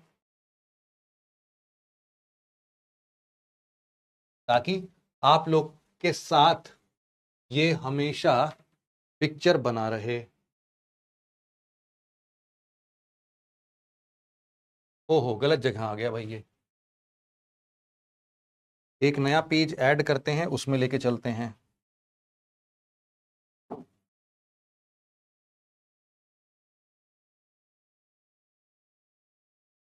ये हमारा क्या आ गया भाई? ये हमारा आ गया माइटोकॉन्ड्रिया। तो अब हम लोग क्या कर रहे हैं? हम लोग सबसे पहले इसी चीज को पढ़ने की कोशिश कर रहे हैं। सबसे पहला टॉपिक जो हमारा है वो हम लोग लिखते हैं यहां पर माइटोकॉन्ड्रिया। माइटोकॉन्ड्रिया, माइटोकॉन्ड्रिया को हम लोग क्या बुलाते हैं? Power house of the cell बुलाते हैं। बिल्कुल सही बात बोल रहा हूं क्या? क्या बुलाते हैं? Power house of the cell बुलाते हैं। क्यों power house of the cell बुलाते हैं? आप लोगों ने देखा होगा, आप लोगों ने देखा होगा, कोई बोल रहा है ड्राइंग करके करिए। ये ड्राइंग करने आया हूं मैं यहां पे?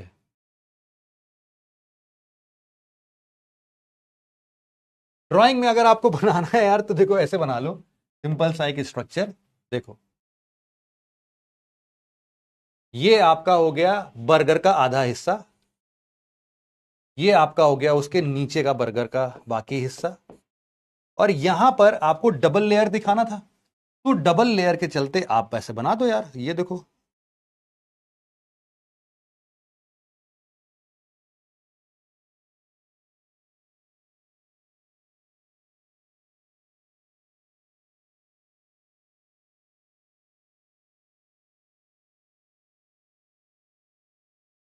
ये लो डबल लेयर बन गया। अब इसी डबल लेयर में हम लोगों ने क्या पढ़ा? यहां पर कुछ थ्रेड लाइक स्ट्रक्चर्स भी होंगे। तो बस ऐसे सिंपल सा बना लो, हो गया आपका माइटोकॉन्ड्रिया तैयार। इसको इस तरीके से बनाना मुश्किल है यार।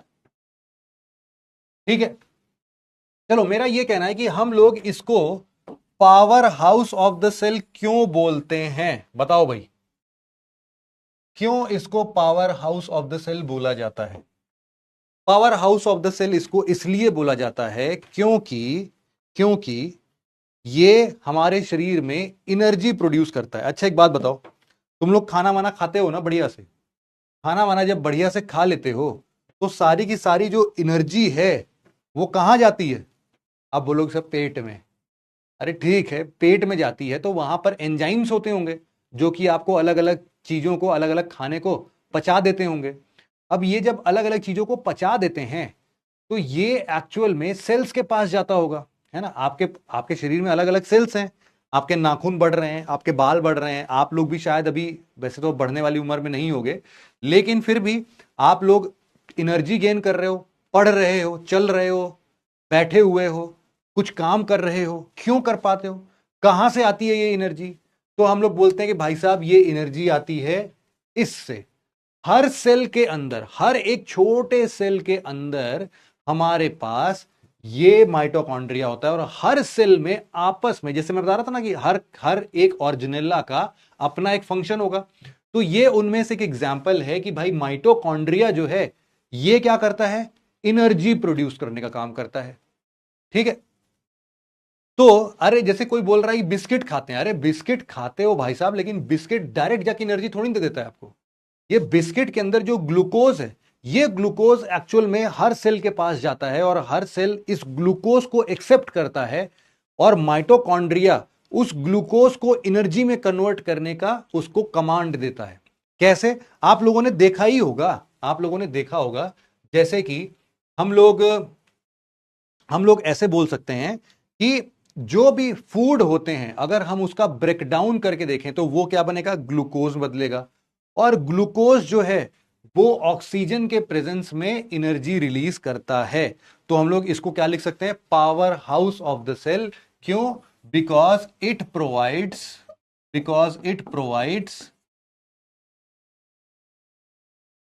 Energy. Because it provides energy, सबसे पहली बात कि ये हमें क्या देता है भाई? एनर्जी देता है। फॉर एग्जाम्पल, जैसे आप लोग बाइक चलाते हो ना, तो बाइक में लगा होता है कि इंजन, है ना? कोई भी बाइक चलाते होगे, बाइक स्कूटी जो भी चलाते हो, उसमें लगा होता है इंजन। वो इंजन क्या करता है? डीजल, डीजल तो नहीं, बाइक का तो पेट्रोल चलता होगा, तो पेट्रोल पीता है, पेट्रोल उसके लिए क्या है, फ्यूल है। तो पेट्रोल लेता है और बिल्कुल तेजी से एनर्जी जनरेट करता है, जिससे आपकी बाइक या स्कूटी आगे बढ़ती है। समझ लो ऐसे ही हर सेल के अंदर ये माइटोकॉन्ड्रिया होता है जो कि ग्लूकोज एक्सेप्ट करता है। ये ग्लूकोज लेके ऐसे ही एनर्जी प्रोड्यूस करता है, जिससे आप लोग आगे चलते हो। ठीक है, चलो ये बात अपनी डन हो गई यार। ये क्या हो गया अपना ग्लूकोज, मतलब ये हम लोगों ने बता दिया कि इसका फंक्शन क्या होता है। फंक्शन अगर कोई पूछे,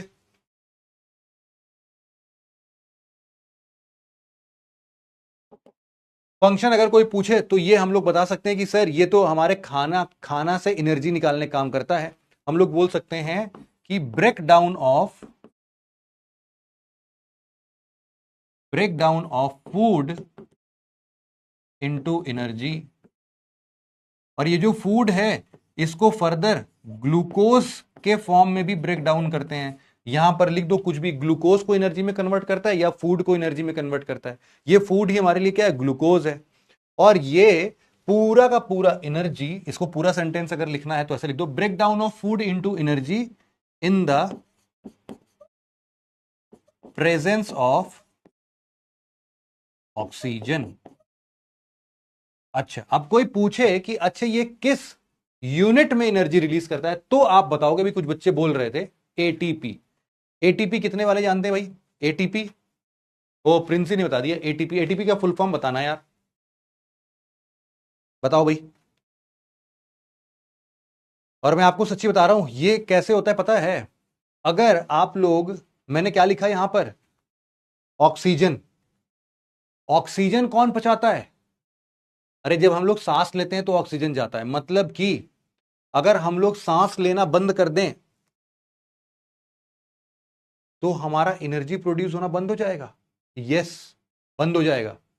तो हमारा सर्कुलेटरी सिस्टम भी खाना पचाने का काम करता है, क्योंकि इकलौता माइटोकॉन्ड्रिया कुछ नहीं कर पाएगा जब तक उसको ऑक्सीजन नहीं मिलेगा। और खाना ना खाएं तो, खाना हमारा फ्यूल है, लेकिन एट द सेम टाइम वो याद करो अपना स्कूटी वाला इंजन, उसको भी तो ऑक्सीजन की जरूरत पड़ती है फ्यूल जलाने के लिए, है ना? वैसे ही हमारे शरीर में माइटोकॉन्ड्रिया को भी जरूरत पड़ती है भैया ऑक्सीजन की, तभी होता है। तो इसके लिए सर्कुलेटरी सिस्टम भी बड़ा काम आता है। बहुत सारे बच्चों ने बिल्कुल सही जवाब दे दिया है, एडिनोसिन ट्राइफॉस्फेट इसको बोलते हैं। तो हम लोग लिख सकते हैं इट गिव्स, हम लोग लिखते हैं यहां पर इट गिव्स एटीपी। एटीपी क्या है? एडिनोसिन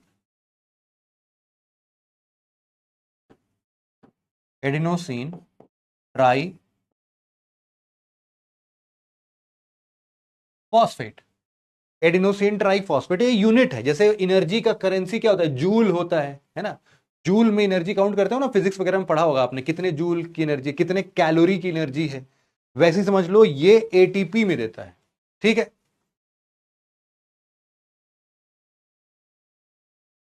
अरे आप लोगों ने बचपन से एक वो पढ़ा होगा, है ना, एक रिएक्शन पढ़ा होगा। उस रिएक्शन को आप लोग ऐसे लिखते हो कि भैया ग्लूकोज प्लस ऑक्सीजन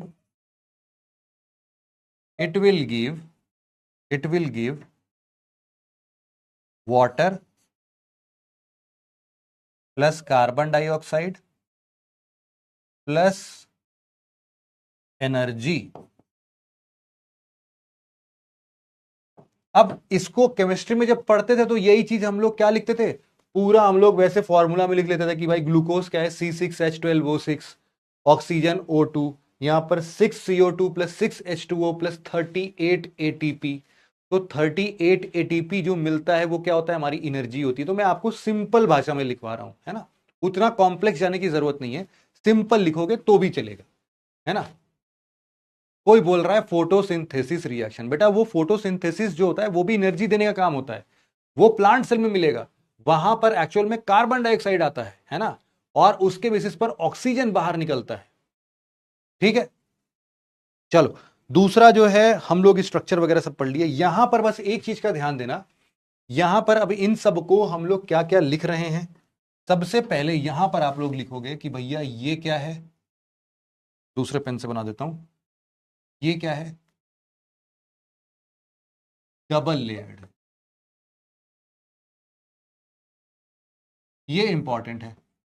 दूसरी बात हम लोगों ने क्या की कि इसका अपना खुद का डीएनए है। देखो, जिस भी ऑर्गन के पास, ऑर्जिनेला के पास में डीएनए होगा, DNA is always similar to our brain. जैसे हमारी खोपड़िया होती है, वैसे ही समझ लो खोपड़िया जो है यहां पर आती है। और वो खोपड़िया कौन से भाषा में आती है, जीन्स के फॉर्म में आती है, डीएनए के फॉर्मेट में आती है। ठीक है, तो हम लोग इसको लिख सकते हैं, ये क्या है, ये है हमारा DNA of mitochondria.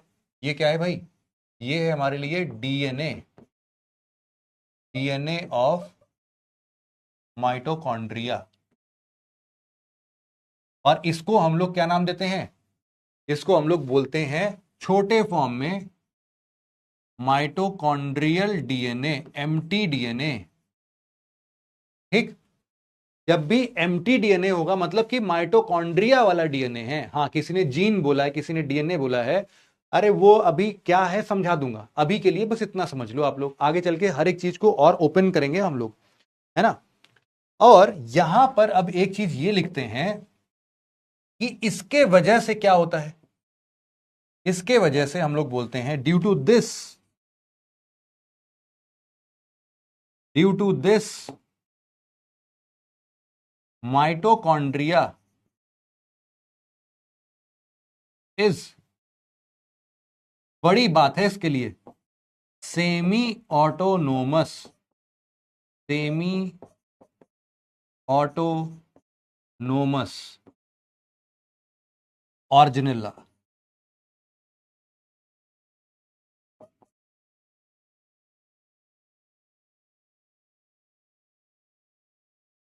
Semi autonomous organelle है, क्यों है ऐसा, क्योंकि इसके पास खुद का डीएनए है। डीएनए मतलब खोपड़िया, खोपड़िया मतलब दिमाग, मतलब कि खुद से कुछ कमांड देके अपना काम कर लेता होगा। ठीक है, बिल्कुल वैसा ही। तो इस चीज को इतना अगर आप लोग समझ गए हो तो अब आप लोग माइटोकॉन्ड्रिया डन कर सकते हो। इसके बाद हमारा जो नेक्स्ट आता है वो आता है सेम टू सेम, वैसा है का वैसा ही एक और चीज है जिसको हम लोग बोलते हैं प्लास्टिड्स। सेकेंड नंबर पर आप लोग लिखना प्लास्टिड। अब जरा बताओ, प्लास्टिड क्या हम लोगों ने ये लिखा था कि सिर्फ प्लांट में मिलता है, तो आप लोग बोलोगे यस, हम लोगों ने लिखा था। लिखना यहां पर प्रेजेंट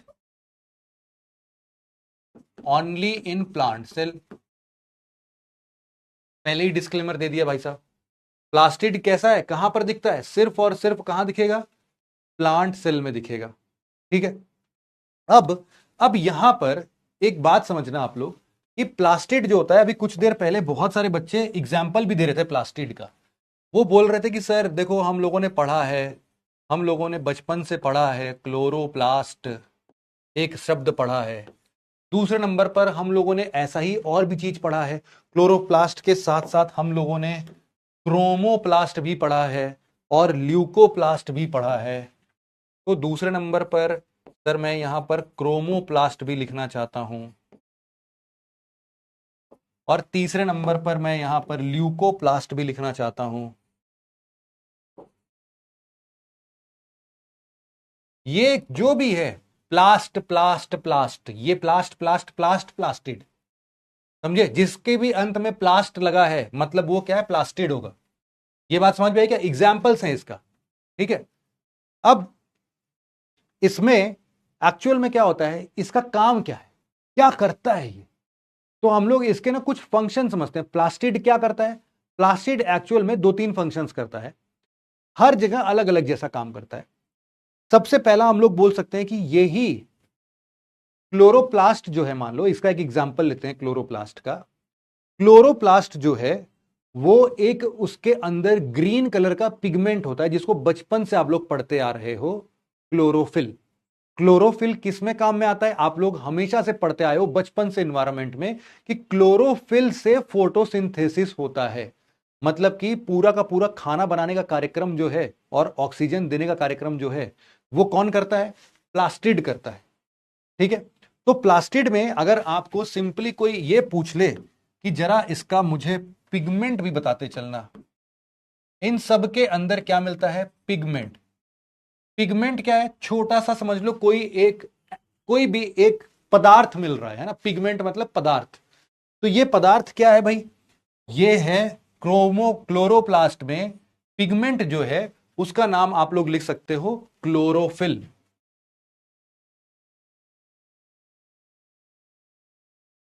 क्लोरोफिल ये किस रंग का होता है? ग्रीन कलर का होता है। पत्तियां वगैरह सब हरे रंग की देखते हो ना, सब्जियां हरे रंग की, सब कुछ हरे हरे रंग का। तो ये हरे रंग का काम क्या करता है? ये हरे रंग के होने से यहां पर फोटोसिंथेसिस होता है। तो फिर ये दो काम करता है।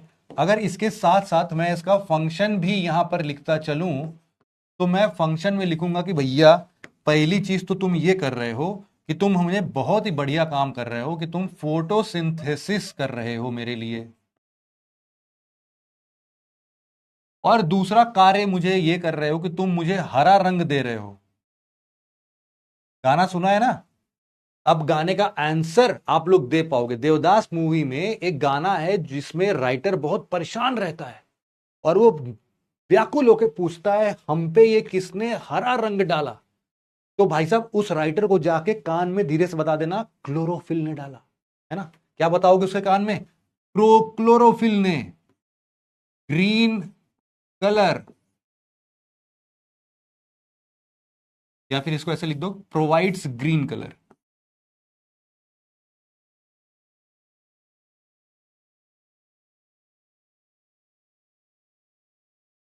ठीक है।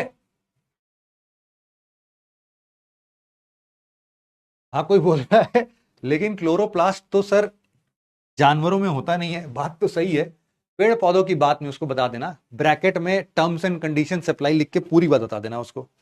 अब देखो ये जो क्रोमोप्लास्ट होता है, क्रोमोप्लास्ट जो है वो उसके दो प्रकार के पिगमेंट्स हो सकते हैं। एक पिगमेंट का नाम आप लोग लिख सकते हो कैरोटीन। कैरोटीन का नाम सुना है क्या? आजकल बड़े शैम्पू जब भी आप लोग लेते हो तो उसमें प्रचार में दिखता है कि ये शैम्पू में मिलेगा आपको कैरोटीन, जिससे आपकी बाल बन जाएगी एकदम, जुल्फियां लहराने लगेंगी। सुना है ना? कैरोटीन। कैरोटीन जो है ये बेसिकली ऑरेंज कलर देता है। कैरोटीन एक्चुअल में क्या होता है ना, कि मैं बताता हूं, हमारे शरीर के अंदर में हम लोग बीटा कैरोटीन जब भी खाते हैं तो बीटा कैरोटीन मिलता कहां से? ऑरेंज कलर की कोई भी चीज उठा लो यार, गाजर उठा लो, कैरेट। कैरेट में क्या होगा? Orange colour. ऑरेंज कलर मतलब कि उसमें क्या होगा? कैरोटीन होगा। और कैरोटीन अगर होगा तो इसका मतलब है कि वो हमारे शरीर के अंदर में जाके क्या बनाएगा? विटामिन ए बनाएगा। बिल्कुल फिक्स है। कैरोटीन जो है वो हमारे शरीर के अंदर में जाके विटामिन ए बनाता है, जिससे हमारी आंखों की रोशनी तेज होती है। ठीक है? तो कहीं पर भी ये ऑरेंज कलर देखो तो आप समझना कि भाई साहब ये कैरोटीन जो है वो हमें ऑरेंज रेड कलर दे रहा होगा। Orange red colour, orange red colour आपके आम में भी मिलता है भाई साहब। और ये भी क्या देता होगा आपको? विटामिन ए थोड़ा देता होगा। तो दूसरा जो है इसका एक और रंग है, इस क्रोमोप्लास्ट। क्रोमोप्लास्ट का मतलब वैसे रंग बिरंगा होता है ना, क्रोमोप्लास्ट मतलब बहुत सारे रंग का होगा। तो इसमें एक और आता है, इसको हम लोग बोलते हैं ज़ैंथोफिल। ज़ैंथोफिल। अब हो सकता है कि आज आप लोगों को इतना सारा टर्म मिल गया हो कि आज की क्लास आपको कई बार दोहराना पड़े। ऑरेंज की स्पेलिंग गलत हो गई भाई। हाँ, क्लोरोफिल जो है ये बेसिकली पीले रंग देता है, ऐसे कि बनाना है ना, ये क्या देता है? पीला रंग देता है। ये भले ही नारंगी रंग का हो और येलो कलर का हो, लेकिन फिर भी ये क्या करता है? फोटोसिंथेसिस में पार्टिसिपेट करता है। फंक्शन क्या होगा इसका? इसका भी फंक्शन होगा फोटोसिंथेसिस। और फोटोसिंथेसिस के साथ साथ ये क्या करता है? फूल पौधों में रंग देता है। सेम टू सेम जो ऊपर लिखा था आपने, provides colours to plants, flowers, fruits. तो कभी भी अगर आप लोग ऐसा देख रहे हो कि अरे वाह सूरजमुखी का फूल पीले रंग का, तो पीले रंग का जो है वो क्यों होगा? क्योंकि उसके अंदर ज़ैंथोफिल प्रेजेंट होगा। आप लोग देख रहे हो कि अच्छा पहले जो था आम ये मेरा हरे रंग का था और बाद में पकने के बाद ये पीले रंग का या नारंगी रंग का हो गया, मतलब क्या है कि उसके अंदर जो पिगमेंट पहले क्लोरोफिल था वो बाद में पकने के बाद वो क्या हो गया, कैरोटीन हो गया या ज़ैंथोफिल में कन्वर्ट हो गया। ठीक है, तो इस तरीके से भी आप समझ सकते हो कि कई बार ये सारे पिगमेंट्स चेंज होते रहते हैं। ठीक है, अब ल्यूकोप्लास्ट क्या करता है, ल्यूकोप्लास्ट में जो पाया जाता है वो बेसिकली व्हाइट कलर होता है, और इसमें वैसे व्हाइट कलर क्या, इसको सिंपल बोल दो कि भाई साहब इसमें कोई कलर नहीं होता है, और ल्यूकोप्लास्ट का मतलब है कि यहां पर कोई पिगमेंट्स प्रेजेंट नहीं है, कोई पिगमेंट नहीं है, इसीलिए कोई कलर नहीं है, इसीलिए इसको हम लोग लिख लेते हैं कलरलेस। अब इसको आप लोगों ने पहले ही देख रखा है। अब मैं बताता हूं ये क्या है। आलू को जब भी आप लोग चाकू से काटते हो तो उसमें से एक लिक्विड लिक्विड जैसा कुछ तो बाहर निकलता रहता है, क्या होता है वो होता है बेटा स्टार्च।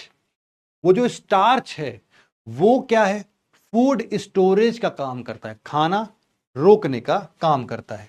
तो यहां पर इसका मेजर फंक्शन क्या लिख सकते हो, फूड स्टोरेज, और एग्जाम्पल में स्टार्च लिख सकते हो, स्टार्च इन पोटैटो। ठीक है, yes, starch, food storage, starch in potato example में लिख सकते हो यहां पर। ठीक है, फूड स्टोरेज में एग्जाम्पल में डाल दो यहां पर, example starch in potato, potato. ठीक है, स्टार्च। सिमिलरली देखो ऐसे और भी पिगमेंट्स होते हैं बहुत नाना प्रकार के, कोई ल्यूकोपिन अभी थोड़ी देर पहले बता रहा था, ल्यूकोपिन जो होता है वो सिर्फ और सिर्फ टमाटर में पाया जाता है और वो लाल रंग देता है ल्यूकोपिन, है ना।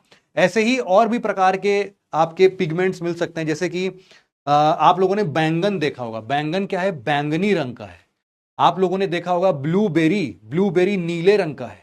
तो ये नीला रंग, बैंगनी रंग रंग ये सब कहां से आता होगा, ये भी पिगमेंट है, और इस पिगमेंट का नाम है एंथोसायामिन। एंथोसायामिन लिखना है तो लिखो, नहीं लिखना है तो मत लिखो, कोई दिक्कत नहीं है।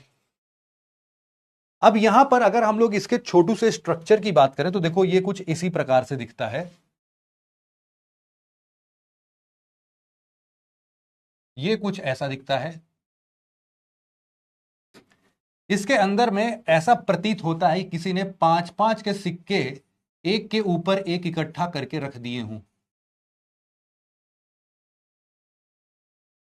अलग अलग जगह कई बार दिखता है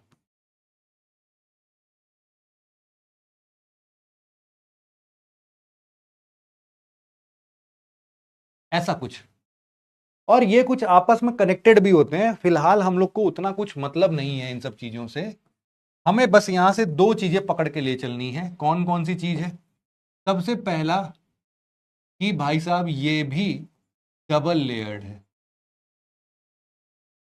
just like mitochondria, double layered. दूसरा, माइटोकॉन्ड्रिया जैसा इसमें भी एक बड़ा ही शानदार चीज है, और वो है इसके खुद का डीएनए।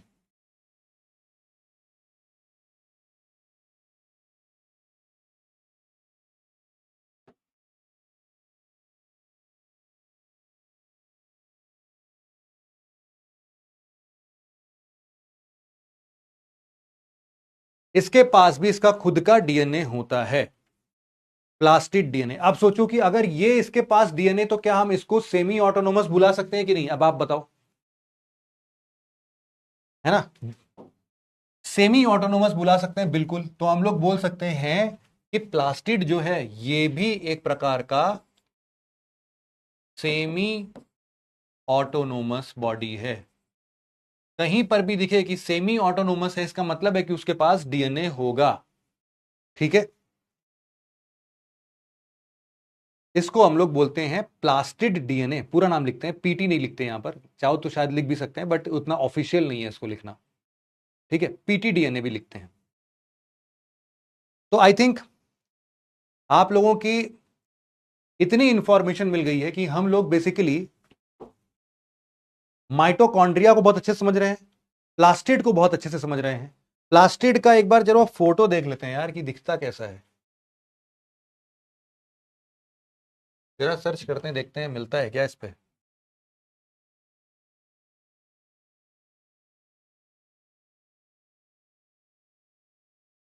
प्लास्टिड, तो प्लास्टिक दिखा रहा है, ये रहा प्लास्टिड भाई, क्लोरोप्लास्ट दिखा रहा है वैसे, यूग्लेना, क्लोरोप्लास्ट, क्लोरोप्लास्ट, चलो क्लोरोप्लास्ट ही देख लेते हैं, कोई बात नहीं है। ये देखो, ये क्या है, ये है हमारा प्लास्टिड, है ना। मैंने बताया ना कि 5-5 का सिक्का एक के ऊपर एक रख दो वैसा ही दिखेगा, तो देखो ये भी वैसा ही दिख रहा है, डबल लेयर्ड है, ये डबल लेयर्ड दिख रहा है क्या, डबल लेयर्ड भी दिख रहा है। और जरा ये देखो, इसके अंदर ये जो ऐसा वायर वायर जैसा दिख रहा है, ये क्या है, इसका खुद का डीएनए है, तो ये भी इंपॉर्टेंट है, ठीक है। तो ये वाला भी फोटो एक बार हम लोग अपने पास ले चलते हैं, लेकिन इसको लगाएंगे कहां पर, इसको यार वैसा करते हैं, एक नए पेज पर लगा देते हैं, इस पर नहीं लगाते हैं, एक नया पेज लेते हैं और वहां पर इसकी फोटो खींच लेते हैं।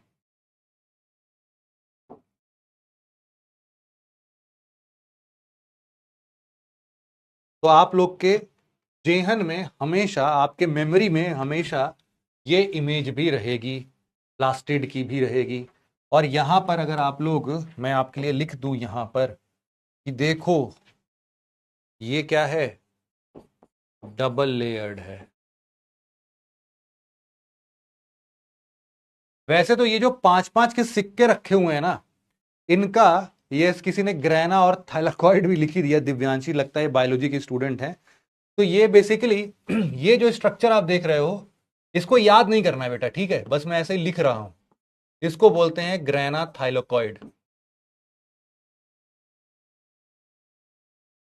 ठीक है। और ये जो आप यहां पर छोटा छोटा ये सब देख रहे हो, इन लोगों को हम लोग बोलते हैं ट्रोमा। तो कोई नहीं, आई थिंक आप लोगों के लिए ये एकदम फैंटास्टिक सिचुएशन बन गया है कि आज की क्लास यहां पर समाप्त हो सकती है। हम लोगों ने काफी सारी चीजें पढ़ी हैं आज, है ना।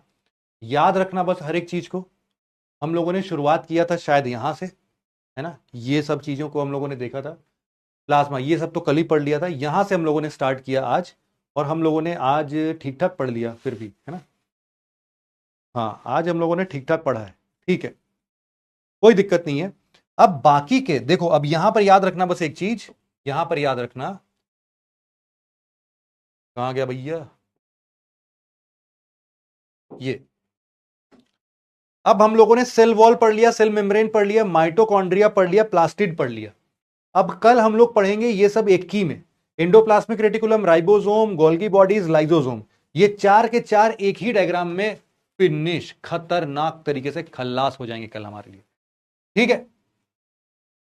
कोई बोल रहा है कि यार अब अपने मैथ्स वाले बच्चे भी नीट की तैयारी कर पाएंगे, यस बिल्कुल कर पाएंगे इतना पढ़ने से बेटा अगर नीट निकल जाता ना, तो फिर गांव गांव में बच्चे बच्चे लोग नीट की तैयारी करके क्लियर करके बैठे होते, है ना, इतना कुछ नहीं है। तो आई थिंक आज के लेक्चर को हम लोग यहीं पर समाप्त कर सकते हैं। आपके मन में अगर कोई शंका, दुविधा या फिर कोई भी डाउट है तो आप बताना मुझे एक बार, जरा बताओ भाई, कोई भी डाउट हो अगर आपके मन में तो एक बार बता दो, अदरवाइज हम लोग क्लास को अब एंड कर सकते हैं। थैंक यू बोल के सब भाग रहे हैं, ठीक है। आई होप कि अब आपके अंदर डाउट तो नहीं होंगे, जो भी होगा चलो कोई बात नहीं है, यहां पर आ जाना, है ना, इस वाले टेलीग्राम पर आ जाना, कहां गया भैया मेरा टेलीग्राम, ये रहा, इस पे आ जाना और इस पे ही हम लोग डिस्कस कर लेंगे, कोई भी दिक्कत होती है तो वहां पर बताना। चलो ठीक है, भूख लगी आप सबको मुझे पता है, जाओ खाना वाना खाओ, बढ़िया से एनर्जी लो, एनर्जी लोगे तो याद करना माइटोकॉन्ड्रिया को, ठीक है। चलो आज के लिए बस इतना ही था, thank you so much for listening it very patiently friends, have a nice day, thank you, good night.